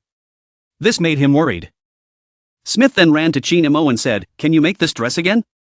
I can pay any price to get it." Qin Mo glanced at him indifferently and said, "I only do it once a month." The guests all secretly praised Qin Mo after hearing what he said. Qin Mo's domineering answer was indeed too gentle and clever. When the party ended and they were about to leave, Tu Dao bowed her head and walked towards Qin Mo, shyly saying thank you. Qin Mo smiled and shook his head. After all, the two of them knew each other a bit, so it was only logical that he should help her. In a flash, the guests surrounding Qin Mo all raised their thumbs in admiration. Seeing this, Hong Mao and Long Quan were furious. Both of them then gritted their teeth and thought to themselves, "Qin Mo, you and I are irreconcilable enemies." Qin Mo returned to the dormitory after attending the banquet. At this time, Vong Tu Na gave him a letter. The letter only mentioned an appointment for a battle at Ho Jie Quan tomorrow. Tomorrow noon. Ho family's boxing stadium, one match to decide victory or defeat. Truly more formidable than the Xiao Baowen group. Qin Mo didn't take it to heart. It was just the time to refine the replenishing pill, that was good. He could use it to improve his cultivation a bit first. After eating the replenishing pill, Qin Mo crossed his legs and began to practice the technique. The surging replenishment pills continuously supplied spiritual energy, making Qin Mo feel like his body was lacking in fuel. And he was sweating profusely. Tian Dike seemed to have discovered a clue and said, "Look at the fourth brother's face. Let's take him out to have fun someday." At this moment, Qin Mo suddenly opened his eyes. A strong wind suddenly blew in the room. Seeing this, Latan quickly closed the window. It turned out that Qin Mo had broken through to the mid-stage of foundation establishment. Qin Mo couldn't help but excitedly look at his two hands and feel the changes in his body and internal energy. Is this the power of a mid-stage foundation establishment practitioner? If Old Dragon saw it, he would definitely be very happy. The next day, inside the Hu family boxing hall, there were many people watching the martial arts competition. But they did not take this young man Qin Mo seriously. Because the owner of the hall, Hu Xiaotian, was a monster who had won 356 consecutive battles in life and death battles. At this moment, the door of the martial arts school opened. Seeing Ho Qiutian arrive, the crowd around became extremely excited. Only to see a man appear with a fierce face passing by. The first thing he did when he arrived was to take down a slab and block the door, leaving only an entrance the size of a dog hole. Everyone watching this scene couldn't help but open their mouths wide. Ho Qiutian explained to everyone should not panic. This is a test for the challenger. If he fails to pass the test, what qualifications does he have to enter our eyes? I want a fair and square martial arts competition. Not a child with a runny nose. Disciple Ho Qiutian on the side agreed, the sect master was right. If a martial artist wants to challenge Senior Ho without some strength, then they have no right to stand before him. This giant steel weighs about 1,000 pounds. Not long after, everyone discovered that there was still a small dog hole at the bottom of the giant stone tablet. Xiao Baowen saw this and coldly laughed, "Master, this move of yours is too amazing. Even if Qin Mo comes, he can neither advance nor retreat." At this time, Ho Qiutian angrily said, "Disciple, if you had any potential, I wouldn't have to work so hard. But if anyone dares to attack my disciples, I will abolish them." Just at this moment, suddenly footsteps came from outside the door. A large crowd of people came to watch. Everyone wanted to see the test of Sect Master Ho. What would this challenger do? Would he retreat or be a dog hiding its head in the door hole? At this moment, Ho Qiutian's face was full of attentive attention. He wanted to see Qin Mo appear on the spot. But the next scene appeared, making everyone terrified. Only saw Qin Mo directly lift up the 1,000-pound tablet with his right hand. Seeing that the inside was already full of people, Qin Mo was puzzled. Did everyone come in like that? Then he easily dropped the tablet. So this is what a martial arts school looks like in a big city. This gentle and relaxed speech will directly make people feel scared. At this time, Ho Qiutian clapped his hands and smiled as he looked at Qin Mo. "You really have some skills. You really have the qualifications to fight me. Before we start, let me say one more thing, little brother. Your methods in injuring my boxing disciples were extremely vicious. What grudge does our Ho family boxing club have with you?" Hu Xiaotian said these things to create psychological pressure for Qin Mo, let him gain the upper hand psychologically. The crowd around for some unknown reason started to criticize Qin Mo. But then Qin Mo denied his accusation. Martial arts disciples rely on men to bully women. Find excuses to cause trouble everywhere. Bully others with martial arts skills. Why don't you mention it? I came here today to advise you to be a little more gentle, but you bit me back. So I have to teach you a lesson. After hearing these words from Qin Mo, Hu Xiaotian immediately held his stomach and laughed, "Ha ha ha, a brat like you dares to lecture me. Today I want to see how you can teach me. Hokyu Tien immediately took a quick step towards Qin Mo and attacked. The little OA won or lost in the blink of an eye. Accordingly, Hokyu Tien was angry and immediately swung his fist to hit Qin Mo. Looking at the punch approaching, Qin Mo's expression remained calm. Just broke through to the mid-stage of foundation establishment, I'll train you first. At this moment only heard a rumbling sound. In the blink of an eye when the fist arrived, Qin Mo's figure suddenly disappeared on the spot. Immediately after, Hokyu Tien's fierce tiger crossing forest move was easily avoided by Qin Mo. The crowd gathered around looked surprised. This kid was in the air dodging sect leader Ho's attack. But Hokyu Tien did not give Qin Mo any time to rest. However, his hurricane-like punch was child's play to Qin Mo. Hokyu Tien saw that and immediately used his ultimate move. A punch from the sky sent Qin Mo straight into the end of the match. This punch began to unleash a fierce power. Everyone just felt the ground shaking. Hokyu Tien looked at Qin Mo with a wicked smile. This kid's talent is not bad. I promise if you join my guild, I will protect you. You can do whatever you want in the whole city of Longhai. But Qin Mo refused uprightly. He didn't want to be a mob with you guys. You only have this little strength, if so, it would be really disappointing. Qin Mo's wild tone made Hu Shaotian instantly extremely angry. You stinky brat, you don't drink when offered wine and you want to drink punishment wine? Immediately after that, Hokyu Tien punched Qin Mo hard. Suddenly Qin Mo blared and said, I gave you a chance. It seems that your Hu family boxing hall really shouldn't exist anymore. At this moment, Qin Mo immediately stepped forward. Immediately after that, he jumped up and attacked Hokyu Tien. Hokyu Tien still did not realize the seriousness of the matter. He only felt pain coming from his arm. With a loud bang, his entire body was knocked to the ground by Qin Mo.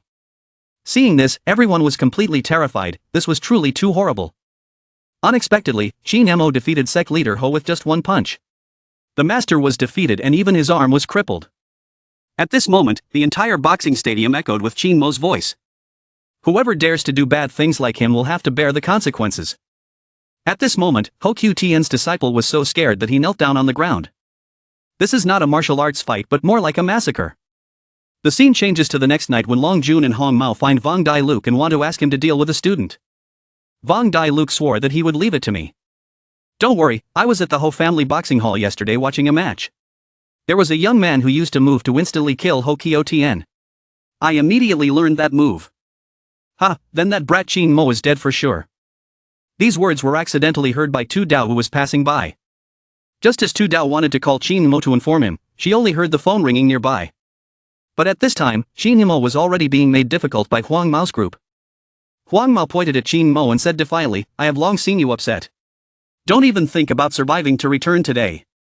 Compared to Hong Mao, Long Quan is even angrier. You dare to disgrace my honor at Lu Shaoli's birthday party. Today I have found a master to deal with you. At this moment, the corner of Qin Mo's mouth curled up into a smile. Where did you find that person? Long Quan heard and laughed disdainfully, saying, if I say it, you will be afraid again. But before he could finish speaking, Wang Dali and his group crazily walked towards Qin Mo. Boom, a loud sound rang out, and the fist immediately knelt down in front of Qin Mo, continuously begging for forgiveness. At this moment, Huang Mao and Long Jun couldn't help but be shocked and scared. Could it be that Qin Mo is the young man you mentioned who challenged you? He defeated Hu Shaotian with one move. Qin Mo glanced at the group of people suspiciously. He then looked at Huang Mao suspiciously and felt uncomfortable. Do you have anything else to say? Hong Mao and Long Quan now revealed a smile that was uglier than crying, showing that they would never dare again. Tu Dao hid in the corner of the wall and watched as what had happened was resolved. Wonder, Qin Mo, what kind of person is he? Then Ly Tuan came and wanted to take out the little replenishing pill. He used it as bait to lure her to become his assistant. Just as Tu Dao wanted to put the pill in her mouth. Suddenly a dark shadow appeared and snatched the pill from Tu Dao's hand. Qin Mo held the elixir and said coldly, this elixir cannot be eaten. But when Ly Tuan saw Qin Mo, his face darkened and he said, Qin Mo, stop meddling in other people's business. Quickly return the pills to Tu Dao. Qin Mo glanced at Li Xiang, his eyes were bloodshot, his expression was tired. His body was already exhausted. If you want to die, I won't stop you.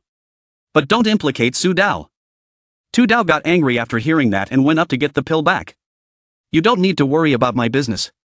Mao, give me back the pill. At this moment, Qin Mo raised his head high. In a blink of an eye, the pill was crushed into pieces. After doing all these things, he turned around and left. Lai Tuan looked at Qin Mo's departing figure, his face filled with anger and ferocity. Flash forward to the next day inside a large shopping mall. Qin Mo came here early in the morning wearing a beautiful coat. This is the roommate who knew Qin Mo had a date with a beautiful girl, so he deliberately prepared it for him. Suddenly a voice came, making Qin Mo embarrassed.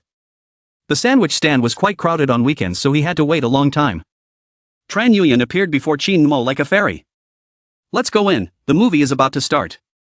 Just as the two walked hand in hand towards the cinema. Suddenly a voice came from behind, isn't this Tran Yuyan? Tran Yuyan was momentarily surprised. A man and a woman walked by and appeared right after. They immediately sized Qin Mo and Chen Wan up and down. You rejected me before and ended up finding such a man. He looks so poor. Then he raised his head and said, alas, I was just teasing you when I pursued you. You really think highly of yourself, but in your heart you are despicable. These words hurt Tran Yuyan a lot. She couldn't help but collapse, tears starting to flow continuously. At this moment, Qin Mo suddenly stepped in front of Tran Yuyan. If you can talk, then talk well. If you can't talk, then quickly get lost. Bok Trake heard that and angrily shouted, who the hell are you to dare speak up here? Right at this moment, Bok Noyet Nin suddenly appeared. Seeing Bok Noyet, Bok Trake couldn't help but exclaim in surprise, Bok Tu Tai. How are you here? Do you know them? Bok Noyet Nin seemed to understand the problem that his master had just argued with him. Then the corner of her mouth revealed an evil smile. This Bok Chach still wants to die, so today I might as well teach him a lesson. Then Bok Noyet Nin calmly said, how would I know who he is? Bok Trake heard that and was immediately reassured. Then I thought to myself, my family is just a small company. If I can perform well in front of Miss Bok, I can definitely get promoted. Furthermore, I chased after Tran Yuyan for 3 years without success and was snatched away by this useless guy. This made Bok Trake's face gradually become angry. I only saw him take out paper money and throw it directly at Qin Mo's face. Bai Ze immediately smiled and looked at Qin Mo and said, if you crawl through my pants, this money is yours. Bok Noyet Nin next to him saw that and chuckled. Then he glanced over and saw that his master was angry. This idiot Bok Trake was dead for sure. At that time, Tu Dao looked at Qin Mo with a worried expression and said, they are Baiha Pharmaceuticals, we cannot touch them. Qin Mo tried to suppress his anger and said, don't worry, wait for me to call. Is it Bok Ham? There is a Bok family in Longhai City. I hope they disappear here and I give you 10 minutes. Bai Ze pointed at Qin Mo and said with a laugh, what are you pretending for? Miss Bok was by his side, but she didn't even know him at all. Bok Noyet Nin stood on the side smiling and saying nothing. But inside I just want to punish him. Bai Ze looked at Qin Mo's calm face and felt uncomfortable. He clenched his fist and rushed towards Qin Mo. Just then an angry shout rang out, kid, stop it for me. Bok Trake turned his head and looked back, his eyes widened and he exclaimed, Dad. Why are you here? At this moment, this man humbly walked in front of Qin Mo. I am truly sorry, Mr. Qin. I was late, causing this scoundrel to offend you. I hope you can forgive us. At this moment, Bok Trake was completely stunned on the spot. Qin Mo opened his eyes and said indifferently, this is your child. Bai Chi bowed his head, cold sweat pouring down. Qin Mo continued to speak indifferently, his son took the money and slapped it in my face. Your Bok family, is it very rich? Bok KY was frightened when he heard that, so he directly faced Bok Trake and was furious. Bok Chach was beaten and had a congested eye. The face is also swollen. Then Bai Chi pulled him in front of Qin Mo and told him to kneel down. Bai Ze was beaten and his words were now filled with fear. He kept saying, Mr. Qin, please spare my life, please spare my life. Miss Tran Yuyan, it was I who shamelessly clung to you every day. Please be gentle and spare me. Tran Yuyan saw Bok Chach like that and didn't want to pursue him, so she left. I don't want to see him again. Qin Mo also coldly looked at Bok Trake and told him to quickly get lost. If there is a next time you won't even have a chance to talk. Bai Chi heard and hurriedly pulled his son up. He continuously nodded gratefully to Qin Mo. At this time, Bai Yuran walked over and laughed, ha ha ha. I have long disliked this Bai Ze, but it was inconvenient for me to personally come forward. Fortunately, this time, Master vented my anger for me. Alright, now that everything is settled, I must go home. Master, please take care of your body. After saying that, Bok Noyet Nin left.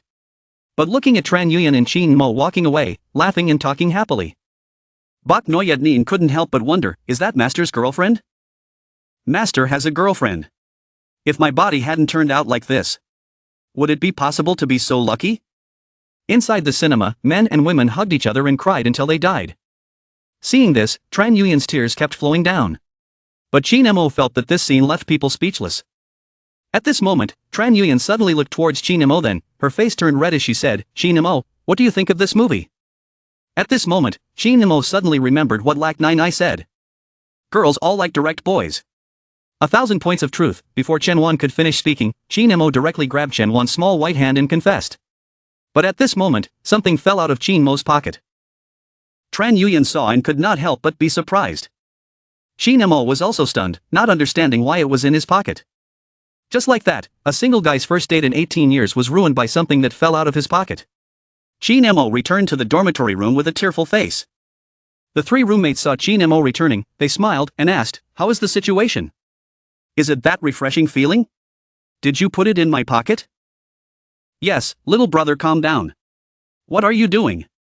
Calm down my ass. Just stop there for me." After the two of them ran downstairs to the dormitory. Xian Di seemed to have noticed something. He pointed to the school notice board for Chin Mo to see. Chin Mo stopped clenching his fists. He saw that it was him on the criticism board. His eyes instantly turned cold. It was written that our school student Chin Mo had damaged the school's reputation. He openly doubted the honorable person of Li Xiang's school. In particular, the whole school was evaluating him. Seeing this, Chin Mo angrily tore up the notice. He didn't expect that his good intentions and reminding would make him the target of the school's hostility. And become everyone's laughingstock. Scene changed to early the next morning, at the medical research lab. Li Xiang is negotiating with the school leadership on new scientific research. Tu Dao, the assistant, is recording the conversation between several people. Suddenly the door to the medical research room was opened by a foot. Chin Mo was seen walking towards him angrily with a notice in his hand. The school leader saw Chin Mo coming and immediately shouted, "Which class are you from and dare to barge into the lab? I will give you a punishment. Why haven't you thought it through and come here? Don't you accept Li Xiang?" Chin Mo's eyes swept across everyone present. Then he smiled and said, "I want you to accept me. Then let's see if Li Xiang dares to argue about medicinal pills with me." Lai Tuong immediately laughed and said, "Haha, you are a sports student, and you dare to argue with our medical faculty?" Hearing this, Chin Mo frowned and said, "You don't dare?" Lai Tuong heard Chin Mo say that, laughed until his stomach hurt. "If you want a challenge, then I will satisfy your self-satisfied mentality. But I myself was born into a medical family for generations. Medical theory really doesn't put Chin Mo in its eyes." Chin Mo walked from the laboratory to temporarily suppress the anger in his heart. Chin Mo did not take the debate to heart. He just looked at the attitudes of Li Xiang and Professor Lin. Will tomorrow's debate be very interesting? At this moment, a voice called out. Chin Mo stopped. "May I ask if you are Mr. Chin?" Chin Mo could not help but stop and nod. The woman immediately said, "We've found you. Mr. Tan, my company wanted to hire Hu Xiaotian as our general manager's bodyguard. But after seeing you show off your magical powers at the boxing hall, we now want to hire you." Chin Mo immediately refused when he heard that. At this time, the woman hurriedly grabbed Chin Mo's hand and said, "If Mr. Chin agrees to do this, not only will you be able to command the wind and summon the rain in Longshire in the future, we will also fulfill any request you may have." Chin Mo thought to himself, "I want to cultivate in peace in the future. The pills alone cost a lot of money. Furthermore, I also need to nurture the sword. The CEO can help a little." Thinking of this, he immediately agreed. Everything was agreed upon and Chin Mo was about to leave. Suddenly, a few men came over aggressively. "No wonder she didn't hire us as bodyguards. So she still has a replacement." Then they looked fiercely at Chin Mo. "Kid, you dare to accept this deal? The bodyguards by Mr. Tan's side are none other than us." Chin Mo said with a calm expression, "But I have already accepted it. You can only give up, right?" But the man clenched his fist and charged towards Chin Mo. "Then use your strength to speak." Again, only a loud sound was heard. The man was punched to the ground by Chin Mo. Everyone who saw it was terrified, sweat pouring out nonstop, mouths wide open. Seeing that scene, Chin Mo smiled faintly and left. Looks like the money went to the right person. President Tan's next big plan is guaranteed. The next day, the auditorium was filled with students very early. Many girls were deliberately supporting Li Xiang. Just then Chin Mo opened the door to the auditorium. Everyone saw Chin Mo coming and thought that Chin Mo really dared to come. They really admired his fearless spirit. Chin Mo and his three roommates supported him not to lose. I only saw the banners hanging up high saying Chin Mo. Even though it was useless, I still had to charge forward. I admire his courage. Chin Mo saw it and felt embarrassed. I really want to immediately pretend I don't know them. Just as Chin Mo had not yet gone up on stage, Tu Dao told him to stop. Then he sighed helplessly and said to Chin Mo, "Why do you need to do that? Want to be famous? Come back soon, don't humiliate yourself later." Chin Mo ignored Su Dao's warning and walked straight towards the stage. After a while, Ly Tuong and Professor Lam still did not arrive. The classmates waited with a bit of impatience. The top leaders asked each other questions. I didn't know what happened. I called Li Xiang and Professor Lin but they didn't answer. Chin Mo closed his eyes and waited on the side, as if he had a premonition of something. Just then the door to the lobby suddenly opened. An old man and a security guard staggered in, carrying Ly Tuong on their backs. It was Ly Tuong who was about to dry up and die. Only saw Ly Vien Hoa go straight to Chin Mo then immediately directly goes down. "Mr. Tan. I beg you to please take my grandson." Chin Mo silently looked at Li Yanhua who was there. It was not beyond his expectations. Then he looked at Li Xiang who was about to wither and die and calmly said, "Master Li, I have reminded him 3 times before but it's too late now. Quickly go back and prepare for the funeral." At this moment, Ly Tuong crawled to Chin Mo's feet like a dried worm, begging Chin Mo to save him. Moreover, he admitted in front of everyone that he stole the elixir. He took away Chin Mo's honor and even framed him. People knew the truth and were filled with indignation and disbelief. At this time, Chin Mo said coldly, the path was his own choice. Furthermore, this pill is not something that ordinary people can control. Furthermore, the side effects have only just begun. As soon as he finished speaking, Li Xiang's body and strange posture twisted. After a few loud sounds, his 4 sturdy limbs were broken. The sharp pain caused him to let out an angry cry. Tu Dao on the side saw this and was scared to the point of cold sweat. The pill was so powerful. If Chin Mo had not stopped her from taking it that day, this would have been the result. Everyone in the audience saw this and their faces were filled with fear. Then someone couldn't help but scold Li Xiang. He still wants to feed us, he really wants to harm us. He is a thief who can't see the light. Ly Tuong heard everyone immediately started to feel angry and regretful. Tears of regret flowed. I still couldn't do anything good. But at this moment, Ly Vien Hoa came and hugged him, saying, "It's all my fault. Don't put the pressure of the family on you. Don't be afraid, Grandpa will definitely think of a way to save you." Then Ly Vien Hoa knelt down and begged Mr. Tan. "I know this pill was refined by you. Surely you will have a way to save my grandson. I beg you." A doctor must have a heart, was what Lac Nine I often taught him. Even though he was familiar with Ly Tuong's behavior. But it also made him taste the pain of his flesh. Taking his life again, Chin Mo was a bit reluctant. Moreover, Li Lao himself knelt down and begged. It's not that there was no solution, it's just that he would be useless for the rest of his life. The scene changed to the hospital bed. Chin Mo replaced 2 people to suck out the spiritual power of the small replenishing pill. Although his life was saved, his entire body's bones were broken. "I'm just afraid that I'll be crippled and bedridden for the rest of my life." Just as Chin Mo wanted to leave, Li Xiang tiredly whispered, "Chin Mo, thank you for putting aside your grudge and saving me." And at this moment a voice appeared telling him to stop. I only saw Bok Noyet smiling and waving her hand saying, "Master, I finally found you. I'm going to join the underground race. Can you improve my car? As long as you help me fix it, I'll take you." Seeing that Bai Yuran was so agitated, there must be danger. Chin Mo saw this and shook his head in refusal. He had no interest in getting in the car to compete, so he turned around and left. Bai Yuran looked at Chin Mo's departing figure and angrily stomped her feet. "Master, if you don't fix me, I have to leave. No one will pay attention to me anyway." Hearing this, Chin Mo did not say anything more to her and continued to return to the dormitory to cultivate. In the evening, Chin Mo had just finished cultivating. At this time, his cell phone rang. On the other end of the line came Bok Ham's worried voice. "Mr. Tan, have you seen Noyet Nin? She said she would go out to look for you today. She still hasn't come home yet." Chin Mo frowned for a moment. Suddenly, he remembered what Bai Yuran said during the day.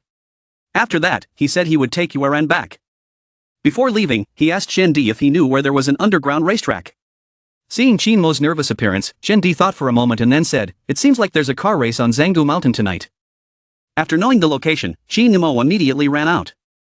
At this time, Tang Kok's son had gathered a large number of gangs specializing in racing.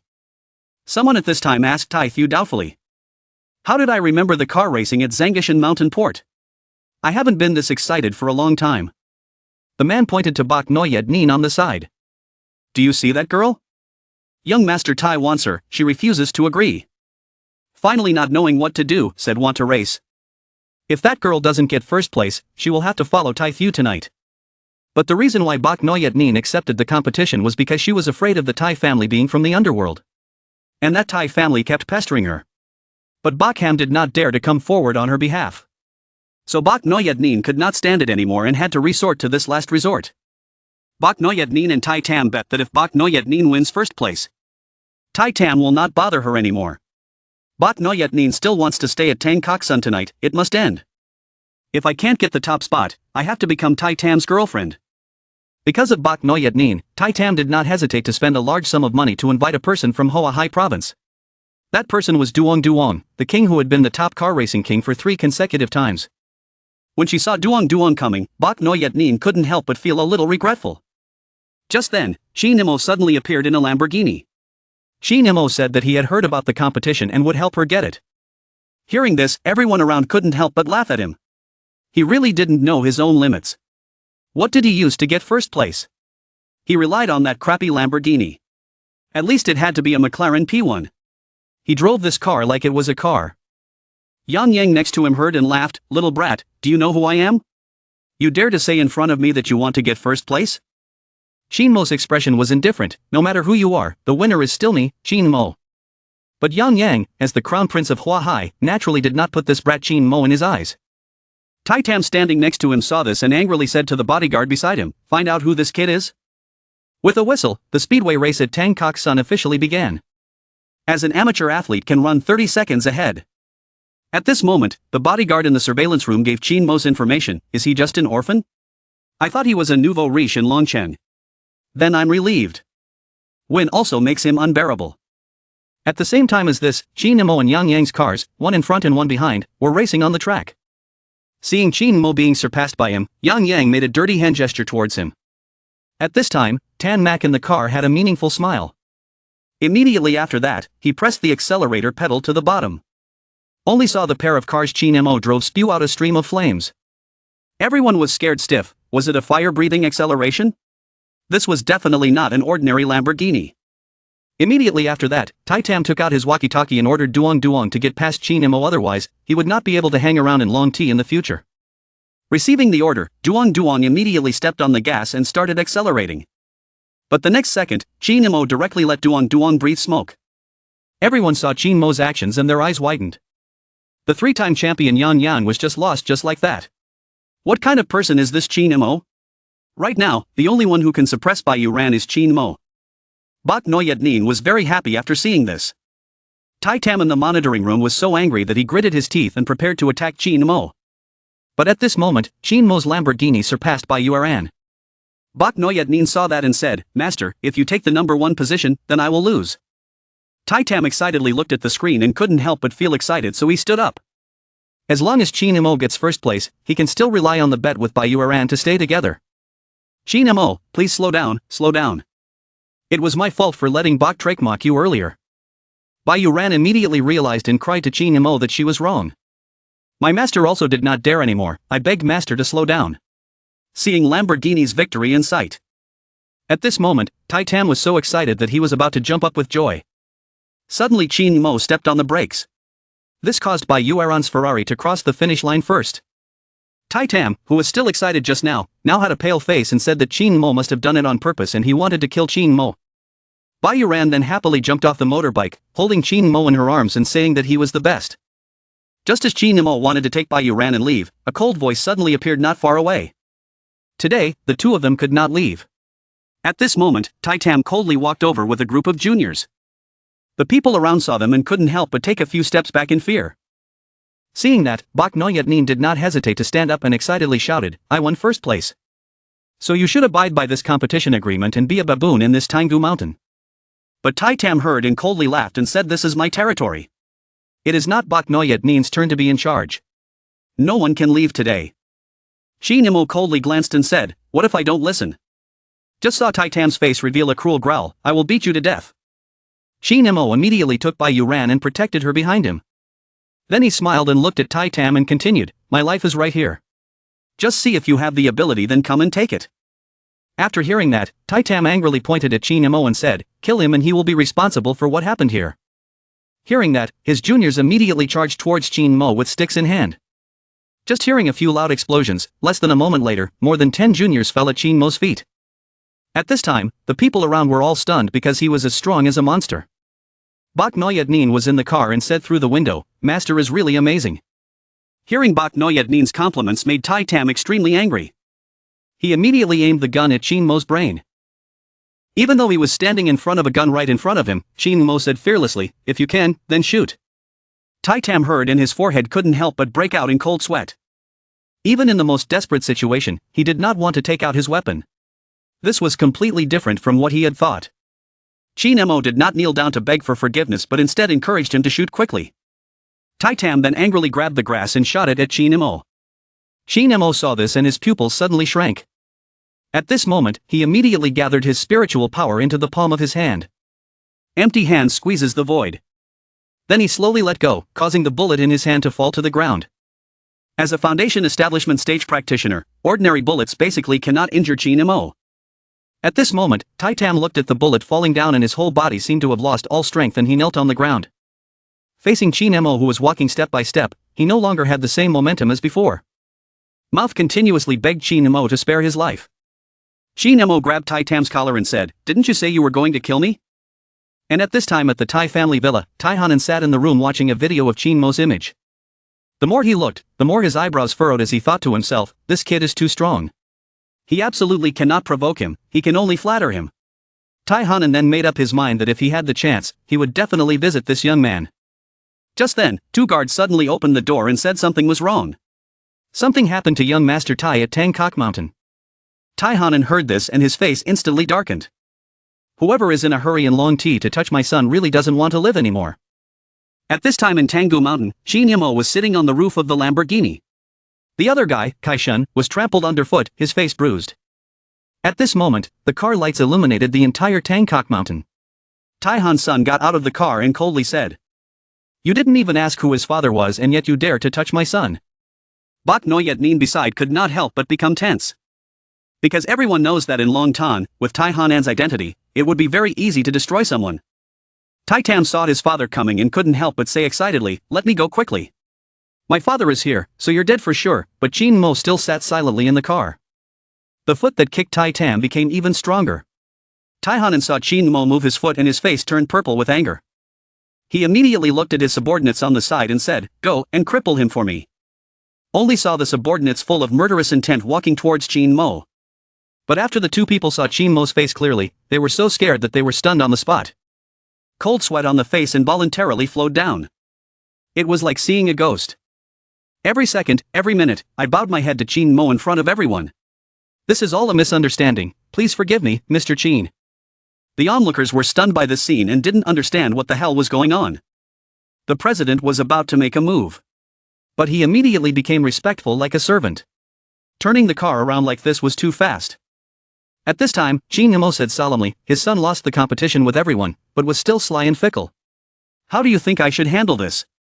Hearing that, Tai Hanan immediately said to Tai Tam, you stinky brat, didn't you hear what Mr. Tan said? Quickly do as he said. Just like that, Tai Hanan's group bowed their heads. Tai Tam stood to the side, begging for forgiveness. Then Chin Mo took Bai Yu ran and left. As for Bak Noyadnin, she seemed especially excited tonight and shook Chin Mo's hand. You're so handsome and cool today, master. I admired him more and more. But before I could finish my words, Bai Yu ran suddenly fell into Chin Mo's arms. Chin Mo checked Bai Yu ran, his heart filled with shock. Her body temperature was terrifyingly low, like a cold corpse. And in Bak Noyadnin's brain, there seemed to be some kind of ice pearl. She is not okay for now, we can only temporarily suppress her with spiritual power. Chin Mo thought to himself, it's not like I have any bad intentions towards you. There's no other way to cure a physical illness than to take off my clothes. Just then the door suddenly opened. Chin Mo was stunned on the spot and then said innocently, Uncle and Aunt. If I say I'm treating Noyadnin, will you believe me? Uncle Bak, please stop it, calm down a bit. I'm serious, please stop it. Only when Bak Noyadnin woke up did this woman stop chasing Chin Mo. At this time, Bak Ham smiled, Mr. Tan is really too good. We were very happy at that time. We didn't think that he was actually examining No Yet Neen. Bakham later said that his family faked death twice a month. After waking up, the whole body will be cold as ice. Hearing that, Chi Nemo frowned and said, will he pretend to be dead every month? But Bak No Yet Neen on the side was not worried, still smiling. It's not a big deal. The doctors said I wouldn't live to be 20. But I'm not doing well now. Hearing this, Chi Nemo was a little thoughtful. Suddenly, Chi Nemo looked at Bai Yueran and said, relax. I have suppressed your condition. I will definitely find a cure in the future. But try to avoid this type of poor quality makeup in the future. As soon as he finished speaking, Nak-tu angrily stood up. Don't talk nonsense. No Yet Neen always uses Lac Tian's best makeup products. At this time, Bai Han explained to Qin Mo that Mr. Qin might not know. In the whole of China, Luo Tian's beauty makeup is the top. The characteristic is natural materials, no pollution. Qin Mo took out a small bottle from his chest again. I don't believe we can verify what I said. But USI looked at him coldly. The previous good feelings towards Qin Mo were no longer there. Then angrily said, I called Minister Li to bring the makeup artist. If you lose, then please leave immediately. Just a moment later, the group of people hurriedly entered Bakchia. After seeing Nak-tu, a group of people hurriedly showed off. Nak-tu coldly laughed and said, letting this ignorant kid take a look. The makeup artist started applying Lac Tian products to Bak No Yet Neen.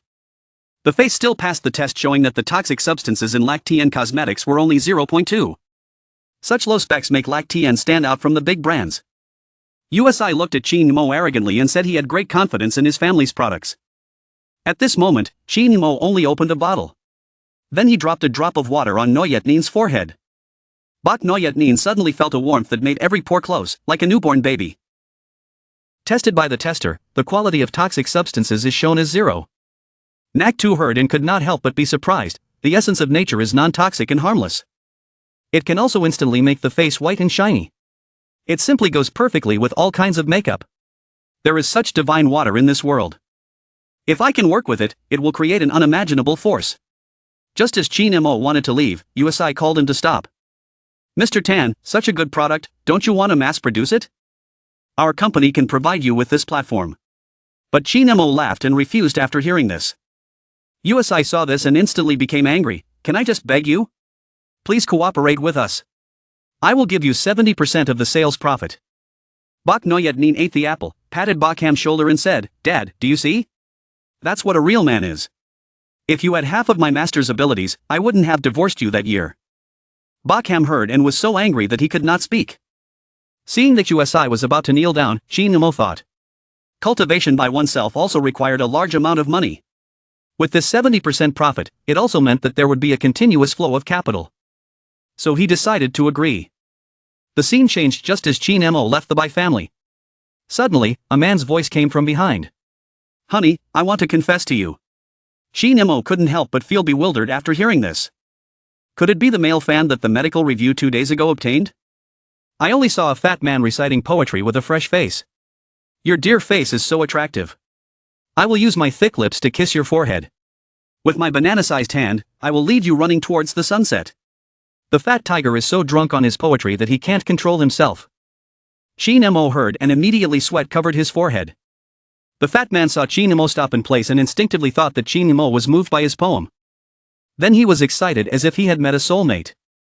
Qin Mo saw that it was still early, so he decided to help this young man.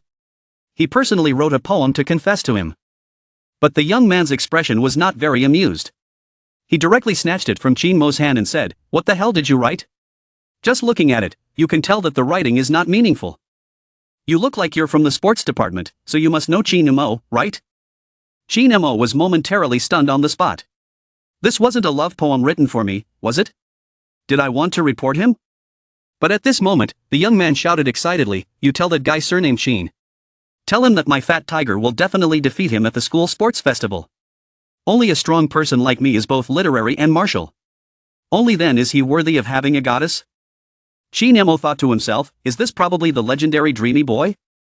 Then Qin Mo nodded and said, I will convey it to Qin Mo for you. Then Qin Mo ran straight back to the dormitory.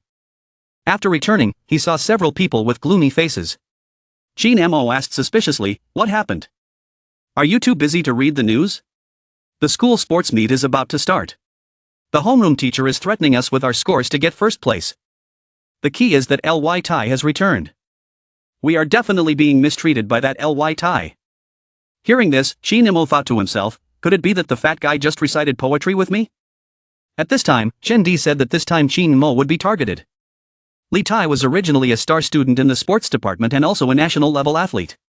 But because of Chen Wan, he transferred to the literature department. But when he returned, he heard that Chen Wan had recently gone out with Qin Mo. I know you signed up for the 5K and 10K too. He threatened to deal with you at the school sports meet.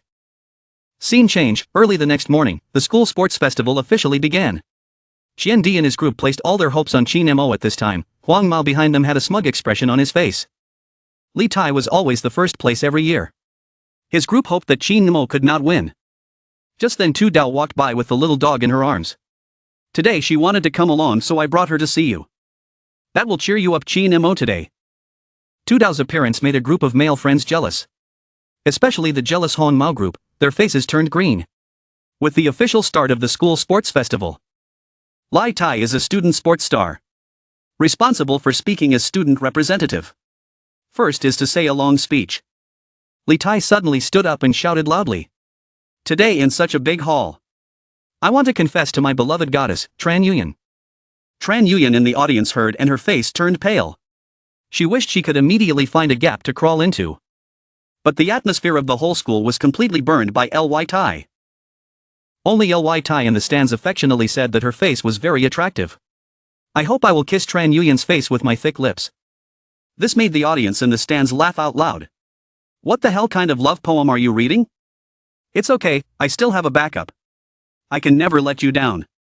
After saying that, he took out the poem Qin Mo wrote for him last night.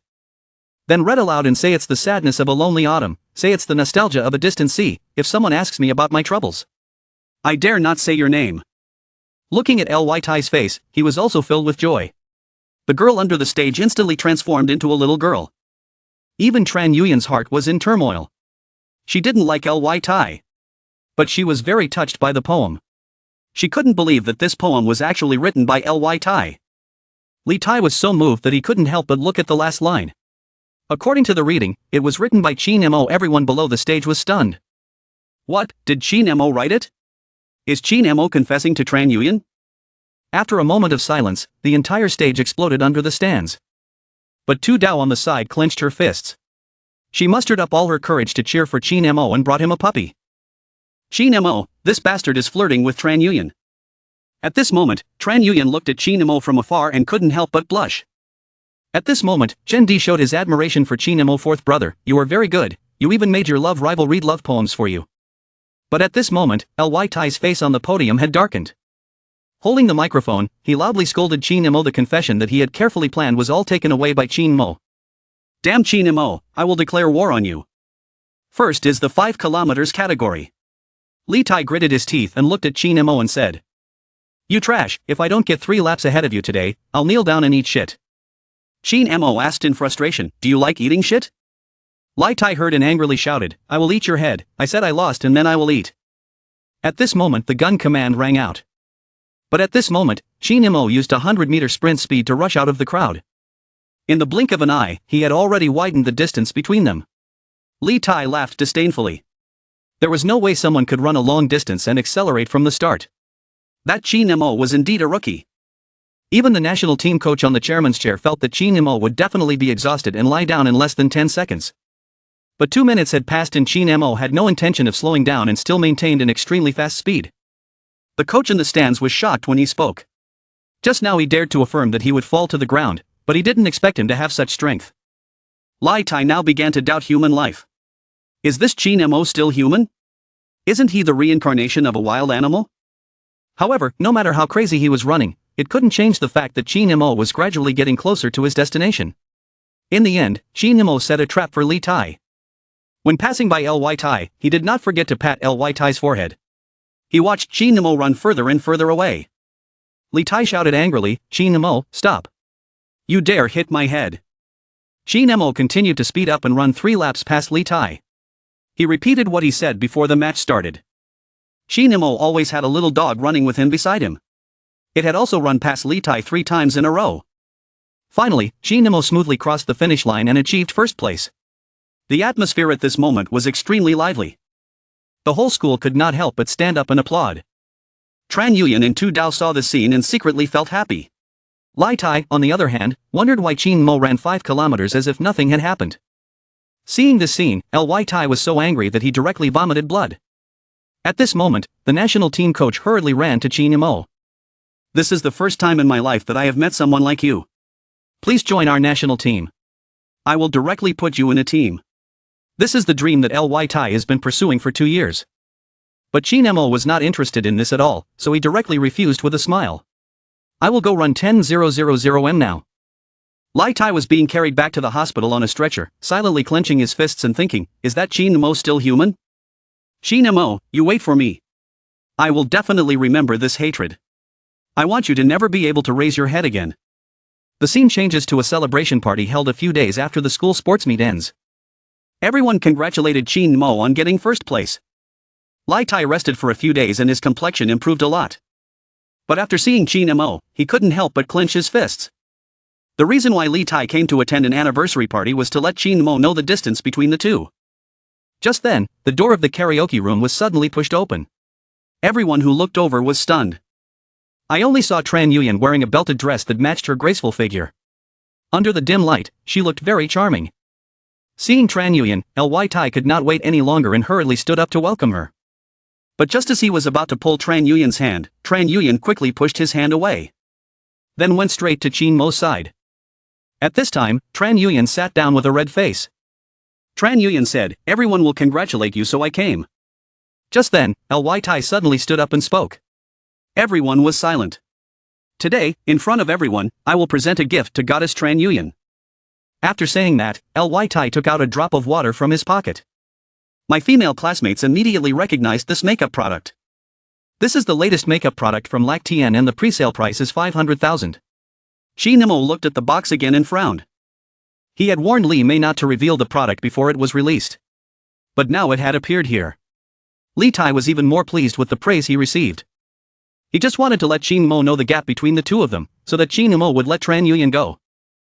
As for Qin Mo, who had an expressionless face on the side, he completely ignored him. Faced with the makeup that Ly Tai brought, Tan Yuyan also used the excuse that it was too precious, so she refused. But many women are waiting to see the effectiveness of this makeup product. Unable to bear the warmth of her classmates, Tran Yuyan did not want to be embarrassed, so she let a drop fall on her face. This made Tran Yuyan, who had a perfect face, appear more prominent at this moment. Lai Tai heard the compliments from his classmates and became even more pleased. He almost wrote "I am Tran Yuyan's husband" on his face. Girls love beauty is innate. Tran Yuyan really wanted to accept it, but after thinking for a bit, she still pushed the cosmetics aside. Lai Tai saw that and got angry, a bit crazy, stood up and shouted. "Are you willing to stay with a poor man who doesn't want to accept my pursuit? Such a person can give her happiness." Li Tai then pointed at Qin Mo and roared hysterically, "I can send 500,000 makeup bottles to Chen Wan. What about him?" Everyone also felt that this was true. Qin Mo and Li Tai's family backgrounds were incomparable. Qin Mo running fast would not gain much.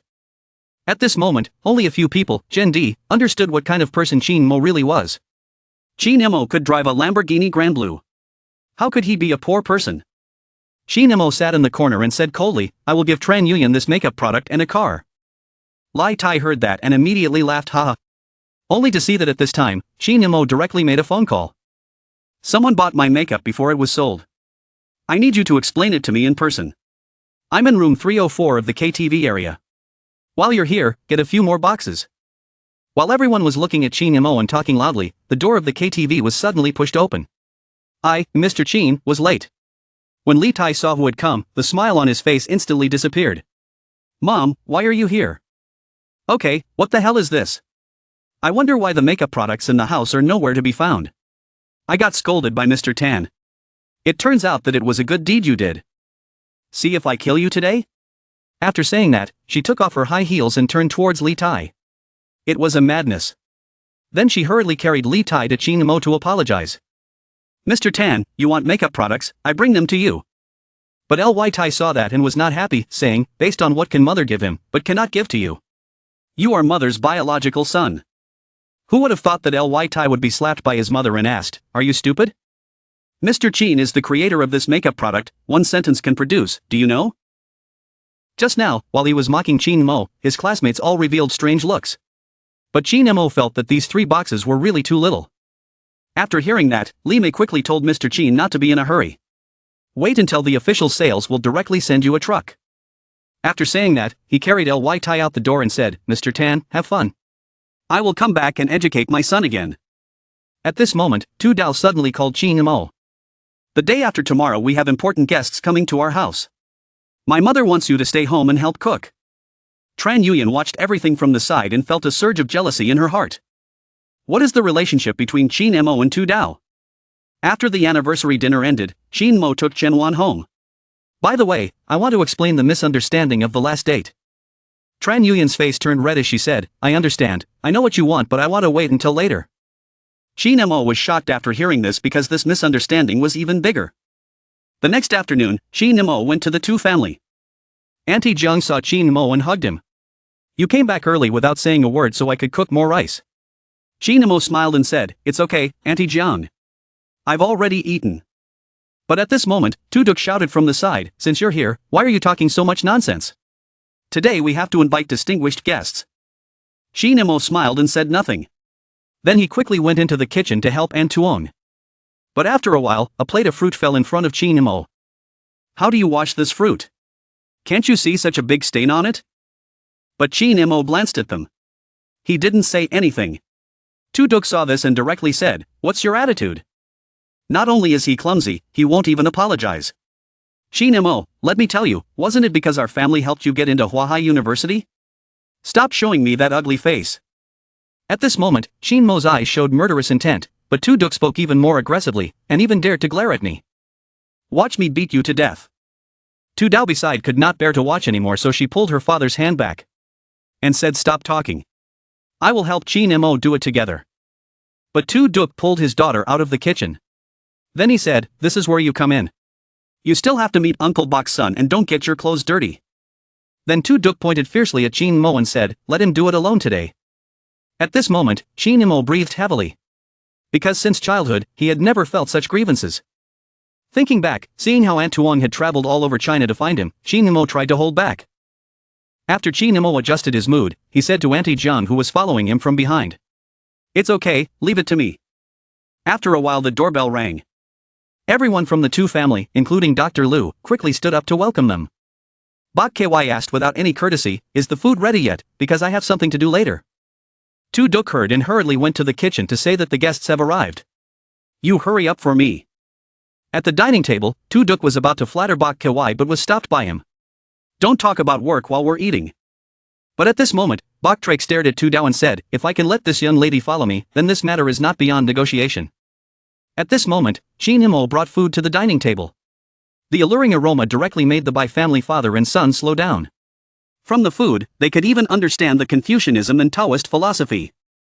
Just when the two of them couldn't stand it anymore and wanted to eat, suddenly the two of them froze in their seats. Chin Mo smiled faintly at the two and said, isn't the food delicious?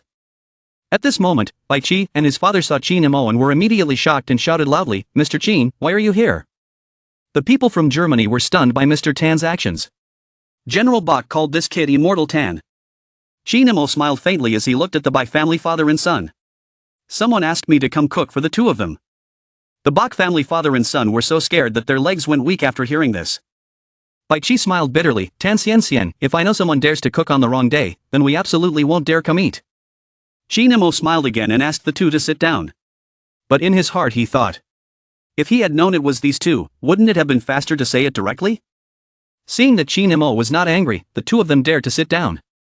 At this time, Bok Kawai looked at Tu Duk carefully and asked, what is the relationship between Mr. Tan and Tu Duk? Bai Chi's words made Tu Duk shocked. He wanted to see Chin Mo's expression and actions. Then Tu Duk looked at Chin Mo with a pleading expression. There was no longer the insolent arrogance from before. But Chin Mo calmly said he had nothing to do with me. Bok Kawai heard that and breathed a sigh of relief. Chin Mo suddenly said that although he is not. But his wife An Tuong is my relative. Bok Kawai heard and immediately understood the problem with a relaxed expression. After thinking for a while, he suddenly slapped the table and made up his mind, saying, Tu Duk, for Mr. Tan's sake, I will help you this time. Tu Duk and An Tuong immediately said thank you. Bok Kawai saw that and shook his head, saying, if you want to thank him, then thank Mr. Tan. Hearing that, Tu Duke's face turned extremely ugly. But he had to do what he had to do. He slowly bowed towards Qin Nemo and thanked Mr. Qin. Qin Nemo glanced at him calmly and said, I'm helping Aunt Tuong. If it were you, I wouldn't care. As for Bai Qi, who had just been arrogant and loud, he had already apologized to Qin Mo. After eating, Qin Nemo stood up and left the two family. Bok Ky ran over panting, Mr. Tan wait. Long T recently had a big incident. Many people were contaminated by the water and suffered from serious skin diseases.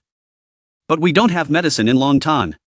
Everyone rushed to the pharmaceutical market next door to get treatment, leading to a sharp decline in sales of major pharmaceutical factories in Long City. Qin Mo wondered why he didn't put the medicine on the market. Bok Ky helplessly shook his head. The medicine was called Winged Tiger Pill. It was refined by a pharmacist. After knowing the situation in Long Tea market, we wanted to take this opportunity to dominate the Long Tan market. We wanted to work for Bok Ton. And we transferred 50% of the profits of the entire industry. Qin Mo was a little angry when he heard that. There were so many innocent lives waiting to be saved. It was truly shameless for them to take advantage of the fire to rob land and make money. Mr. Tan, if you have time, go visit Mr. Bok. He has been worried for many days without rest. Bai Qi also did not expect Qin Mo to lend a hand. But Mr. Qin could take care of Bai Xian's body a little. Qin Mo nodded in response. A few days later, Li Lao officially invited Qin Mo to attend the Shushan tea party. As for the purpose of his visit, Qin Mo had already guessed it. It was to invite him to refine the Tiger Wing Pill. To successfully refine it, you must first see what the Tiger Wing Pill looks like. Suddenly at this moment a young man came from somewhere with a bodyguard. Lai Lao saw that and quickly smiled and said to Duok Song Tu, you have arrived. Inside this person is Qin Mo of Huahai University. Everyone who is proficient in medicine will definitely be easy to talk to. Yao Wen arrogantly glanced at Qin Mo again. It was really laughable. Refining a replenishing pill that had side effects on the human body was nothing to brag about. Qin Mo smiled but couldn't explain and was too lazy to tell him. Replenishing pills are for cultivators to eat. I'm just a small character. Seeing this, Duok Van coldly snorted, consider yourself sensible. This young master will not argue with you today. And further negotiations have ended. Duok Van still affirms once again that there is no 50% of Long Tea's profit. If you don't agree, then let's not discuss it anymore. But at this moment, Duok Van noticed Bok Noyet Nin standing to the side. His face couldn't help but reveal his desire for her beautiful body. If you can leave this beauty to me, I will definitely say a few words on behalf of the beauty in front of father. Bok Ham saw this and was agitated and angry. What did you say? But Duok Van showed a fearless expression. Do I need to repeat it again? Bai Xian was so angry that he was going crazy. If it weren't for the people, he would have definitely died here. At this time, Bok Ham immediately gritted his teeth and said he would give up 50% of the profits. Qin Mo frowned unhappily when he saw this, and no comment was made. Just then, a middle-aged woman carrying her daughter rushed in. She begged Yao Wen for the Tiger Wing Pill to save her daughter. Seeing this, Yao Wen immediately showed a displeased expression. Then he kicked the woman and said, don't disturb my mood. Your death has nothing to do with me. Lai Lao and Bok Ham on the side were surprised by this scene. Then Ly Lao walked over and bowed to Duok Van. He only hoped that he could save her life. But Duok Van's face was expressionless. Bok Ham saw this and sighed. He knelt down directly in front of Duok Van. Duok Van saw this and laughed even more smugly, haha. As expected of the leader of the pharmaceutical industry, a grandmaster of Chinese medicine can also be subdued like this. Seeing this, Qin Mo couldn't help but feel a little moved by Bok Ham, completely worthy of being the head of Long Tea's pharmaceutical industry. At this moment, Duok Van slowly took out the Tiger Wing Pill and said, okay, I will fulfill your wish. Yao Wen handed the pill in his hand to the person whose face was covered in sores. At this moment, hope suddenly appeared in the woman's eyes. But a second later the corner of his mouth curled up into an evil smile. Little friend, learn some dog barking for me and I will cure you. The little girl was shocked, but still obediently knelt down on the ground and prayed that the medicine Duok Van gave her could save her mother first. Just as the little girl was opening her mouth to learn how to bark like a dog, Qin Mo suddenly appeared and slowly helped the little girl up. Then he snatched the Tiger Wing Pill from Duok Van's hand. Do you really think we are an uninhabited Long Hai city? Then Qin Mo crushed the Tiger Wing Pill in front of everyone. This made Bok Ham and Ly Lao feel heartache when they saw it. Seeing that, Duok Van laughed, haha. Their deaths cannot be blamed on me. Qin Mo calmly said, do you think you are the only one who can cure diseases? Open your eyes and see that the winged tiger pill that your pharmacists are proud of is nothing more than a low-quality product. Finished speaking, Shin Mo gently used the spiritual energy in his palm to gather and bring it to the girl's face. The girl felt the warmth of her gaunt, ulcer-filled face return, as if by magic. Seeing that, the smile on Duok Van's face froze immediately. Lai Lao and Bakham were excited and couldn't help but be happy. Being able to see ancient medical techniques really made people excited. But at this moment, Duok Van revealed an evil smile. Even if one could use this ancient medical technique, hundreds and thousands of spiritual chi could only save a few people. Without our medicine family's winged tiger pill, they would still be on the brink of death. Hearing that, Shin Mo turned around and looked at Bai Xian, saying, "Just now, Shin Mo, know how to make it. You should quickly return the contract to him and there's no need to sign it." As soon as he finished speaking, Bakham threw the contract towards Duok Van. Yawen shouted angrily, the bodyguards rushed towards Shin Mo. At this moment, Shin Mo raised his hand and punched. An invisible force destroyed several people on the ground. Seeing that Shin Mo was really formidable, Yawen's group quickly wanted to leave. Shin Mo, Li Lao, and Bai Xian suddenly stopped the others and said, "I remember there is a rule in Shushan Tea House. Anyone outside the Long clan who wants to leave this place must kneel down and roll out." Hearing that, Duok Van's face was covered in sweat and darkened. He still did not give in. But he still knelt down because of Shin Mo's pressure. At this time, Shin Mo walked to the little girl's side and said, "Little girl," she said, "what else do we need to do after leaving Shushan Tea House?" The little girl was very smart and said, "We still need to learn how to bark." After hearing that, Duok Van's face became extremely angry, looking extremely ugly. But he was firmly stopped by the security guard following him. Seeing Shin Mo's eyes filled with killing intent again, Yawen helplessly knelt down and learned to bark like a dog. "Big brother, they really sound like each other." Shin Mo was talking to the little girl at the moment. Yawen almost fell to the ground. As he left, he silently said, "Shin Mo, wait for me. My pharmacist will never forget today's hatred." Scene changed to pharmacy, the pharmacy family's mansion. Pharmacy Nin was sitting at the dining table with his good friend of 3 years. They were drinking wine and chatting happily. At this time, old man Dan Dan calmly said that my brother Ho's boxing ring was destroyed by a young man from Long Ti. Therefore, he and Long Ti are at odds with each other. From today onwards, we will follow the Duok family. Duok Nin laughed out loud and invited the two heroes. "After I conquer Long Ti's pharmaceutical world, I will join you in conquering Long Ti City." Before he finished speaking, he saw Duok Van running and crying and shouting loudly, "Grandpa, quickly avenge your son." Not only did they tear up the contract, they also told Shin Mo to kick him out of Shushan Tea House. Hearing the bad news that Duok Van brought back, Duok Nin's face was filled with disbelief. And Hu Qtn, on the side, heard the two words Shin Mo and immediately revealed a look of fear. Xiao Bufan angrily said from the side, he really didn't dare to hide it. "It was this Shin Mo who destroyed my junior brother's boxing hall. I didn't think he would dare to hit your nephew this time." Yao Ning heard this and echoed him, also gnashing his teeth in anger. He even promised to get rid of Shin Mo if possible. He immediately took out half of Long Ti's profits as revenge. After hearing this, Cowbat Fam's eyes revealed greed. "If the medicine family nods, then when I enter Long Ti, I will definitely behead Shin Mo." It all happened at the end of the day. Longcheng was under the leadership of Mr. Li at that time. The sick person was given a pill refined by Shin Mo. Shin Mo had something to do, so he temporarily left it alone. Just as Mr. Li was giving the medicinal pill to the patient, suddenly a masked man pulled out his sword. The bodyguards beside Lao Li, seeing that the situation was not good, immediately took out their batons from their waists.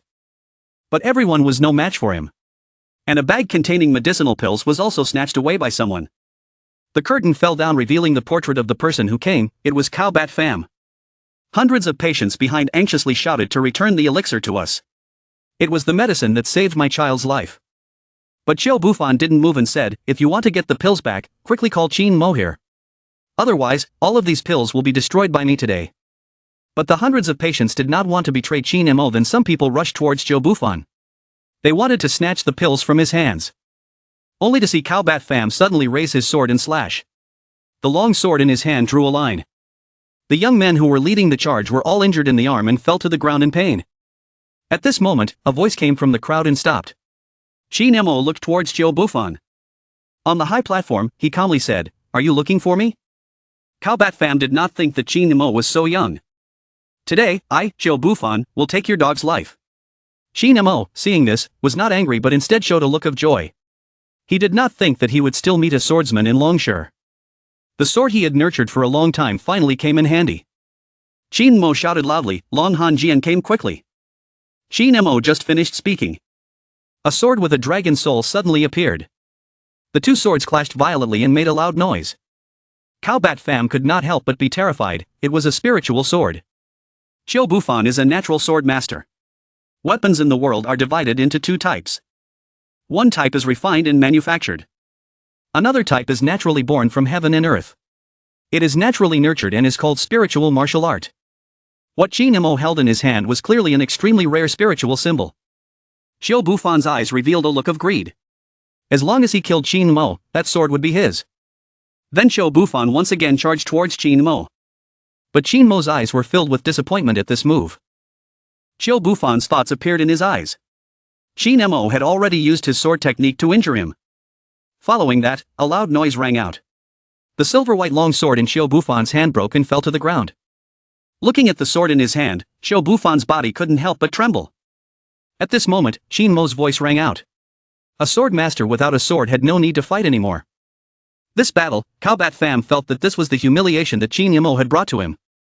Looking at Qin Mo's unsheathed sword and what he just said to him. Suddenly, Qiu Bufan's powerful heart energy spurted out a mouthful of blood. Bai Xian looked at all of this in a daze. He realized that he had underestimated Qin Mo. Not only was his medical skill superb, but his swordsmanship was also at such a high level. He absolutely could not offend someone like him. Then, Cowbat Pham dragged his badly injured body to his best friend's house in Longtan to rest. Lei Lei opened the door with a horrified expression and said, "Brother Qiu, who hurt your friend like this?" After going into the nursing home to recuperate, Qiu Bufan told the story. Knowing that the spirit sword was born, Lei Lei's eyes revealed a dreamy look. I actually wanted to meet this Qin Mo. A young man in his 20s was nothing in his eyes. After saying that, he told Cowbat Pham to stay home and recuperate. He would go out alone. At this moment, Qin Mo was practicing his sword moves and comprehending them. Even Qin Mo did not expect that the dragon cold sword that temporarily cut off Qiu Bufan would break through his realm. It seems that the main method of earning is to find martial artists and constantly challenge them. Then take their weapons. Just then, a group of people in uniform walked up to Qin Mo and clasped their hands. "Is it Mr. Qin? You can call me Xiao Wang. Our president wants to see you." Qin Mo did not think that China still had fan martial arts. Qin Mo immediately agreed. Perhaps he could even get some guidance from an expert. Then he and Xiao Wang went to the Martial Arts Association's base. It wasn't long before Qin Mo arrived at the Longcheng Martial Arts Association's stronghold. The moment he entered, everyone's eyes were focused on Qin Mo. Qin Mo sensed hostility from everyone's eyes. Everyone was talking about his spirit sword. Some even looked down on Qin Mo as just a brat. At this moment, Lei Lei stood up. "I heard that Mr. Qin had a sword. I wondered if I could let us see it." The greed in everyone's eyes was seen by Qin Mo. Qin Mo thought to himself, so it turns out that there's nothing impossible about this matter. Qin Mo suddenly pointed as he finished speaking. The Long Han sword suddenly appeared on the table. Everyone was shocked when they saw this. Many eyes became greedy. Peerless sword, and this sword has spirituality. It is also a treasure worth millions in the world. If it were to be sold outside, the price of billions would not be a problem. Lei Lei excitedly stroked the Long Han sword. When Lei Lei wanted to raise the sword, he couldn't hold it no matter what. A group of curious people looked at it and wondered if it was really that heavy. At this time, Qin Mo said coldly, "Since the sword has recognized its owner, don't try your best." Lei Lei looked at Qin Mo with envy. Then coldly said, "How can I use this sword?" Qin Mo's eyes suddenly sharpened. The corner of his mouth curled up as he said, "If you want to use that sword, you must kill me first." This abrupt answer made the entire conference room fall silent. Lei Lei laughed after hearing that. We are all Long family members. There is no need to fight and kill." But as soon as he said that, Lei Lei suddenly smiled evilly. Following that, a challenge letter was thrown towards Qin Mo. Lei Lei officially initiated a challenge with him. Qin Mo was depressed because he couldn't find an opponent to increase the grade of the dragon cold sword. Naturally, a tonic was delivered to his door, so he was naturally happy to help. Just as Qin Mo received the challenge letter and was about to leave, Lei Lei spoke loudly to him. "Qin Mo, you can't use the spirit sword." Hearing that, Qin Mo stopped and smiled in response. "To kill you, I don't need the dragon cold sword." As soon as he finished speaking, a loud bang was heard. The door of the guild hall was smashed to pieces by Qin Mo's powerful force. Under everyone's astonished gazes, Qin Mo slowly left the Martial Arts Association. In the middle of the night, Qin Mo was sleeping soundly. A hand suddenly slowly reached out towards him. Qi Nemo suddenly woke up. Then he discovered that the person who came was his third brother, Wang Xiaona. Looking at Wang Xiaona, Qi Nemo felt a bit embarrassed. Qi Nemo smiled bitterly and said, "Third brother, if you have something to say, just say it." Wang Xiaona was shy at this moment. Then he took out a bill of about 100 million and said, "Fourth brother, do you still have that makeup product?" Tam Xie just wanted to buy it for his girlfriend. Qi Nemo felt that the girl had always treated Wang Xiaona like that. It made Qi Nemo feel a little heartbroken. A makeup product is sold for 500 million, but this 100 million is not enough, right? Qi Nemo then pushed the money towards the third brother, saying he didn't need the money.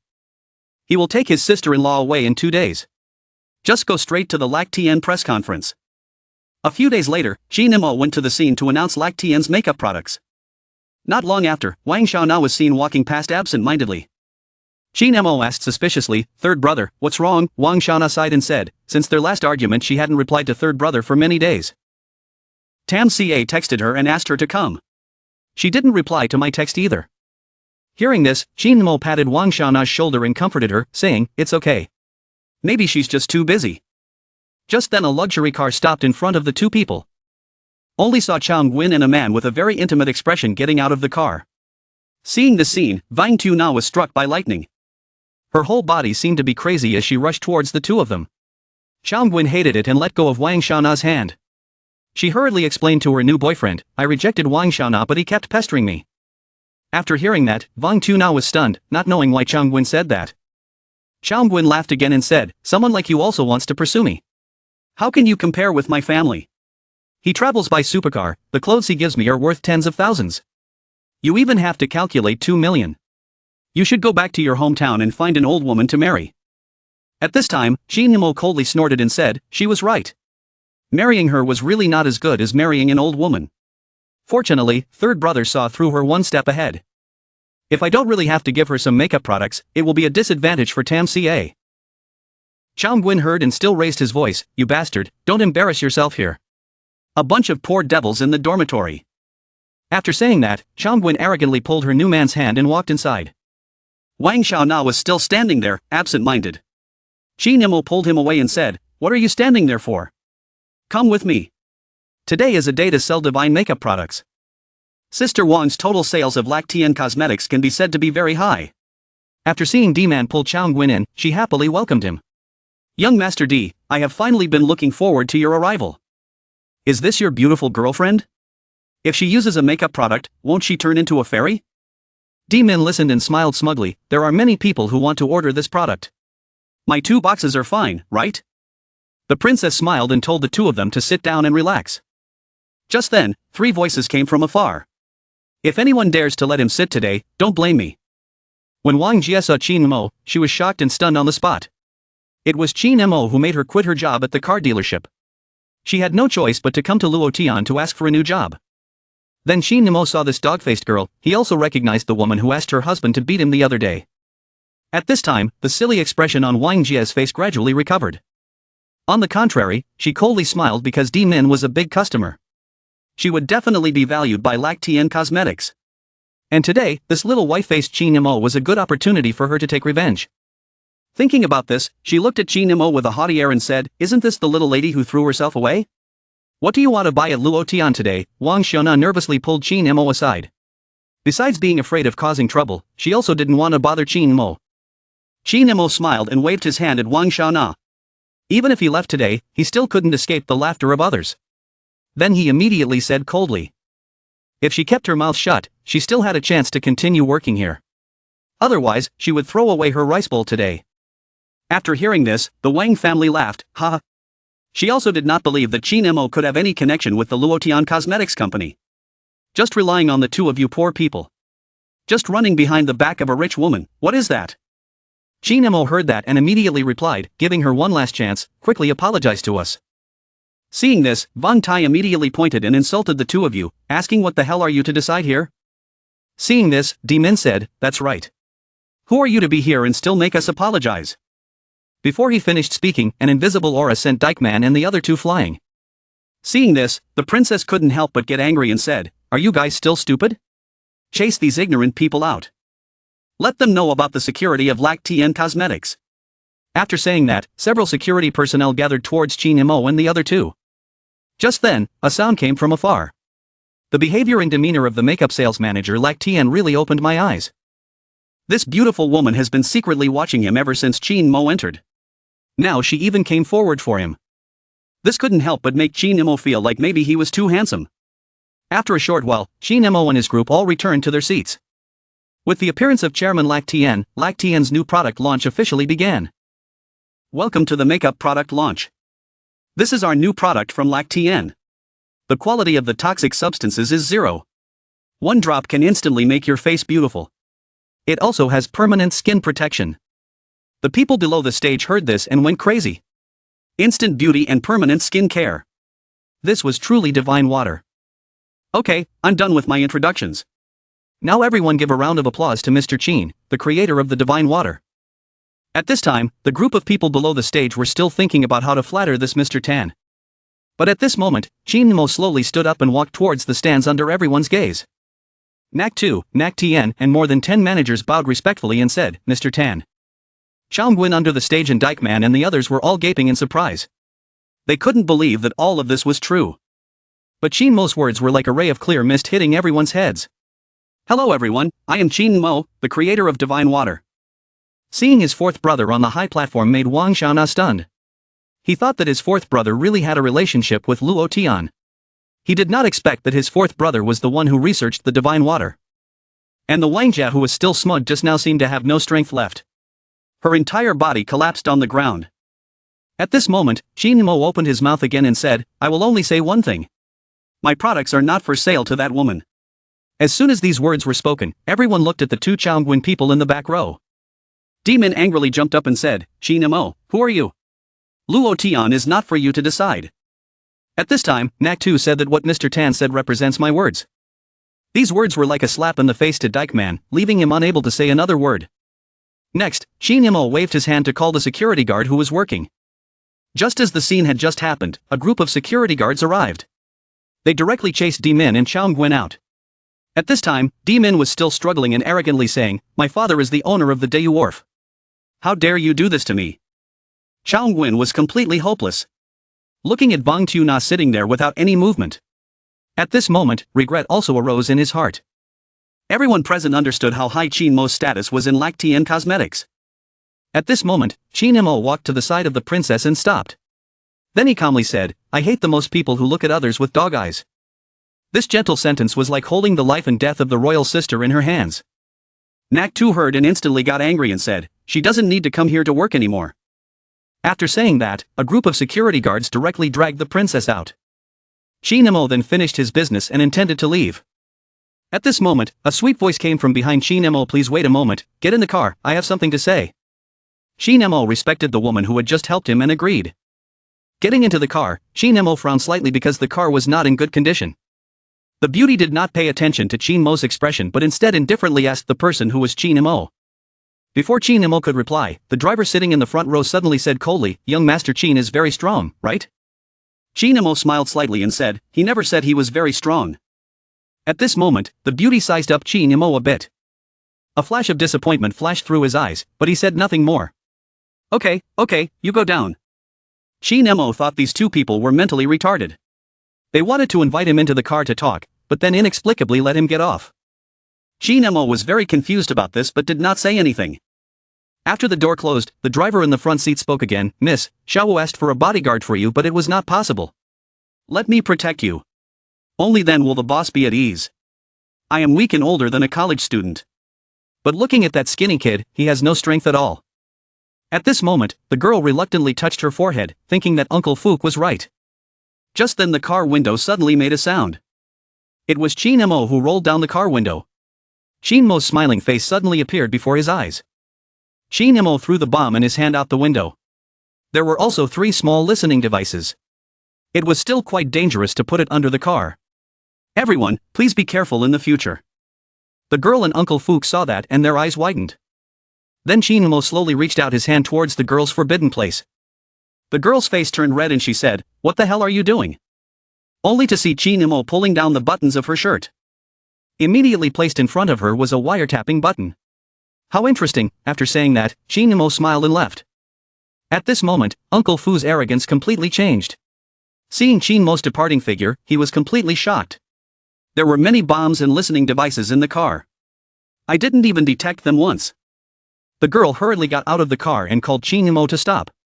She also sincerely apologized to Qin Mo. She hoped that Qin Mo could continue to protect herself.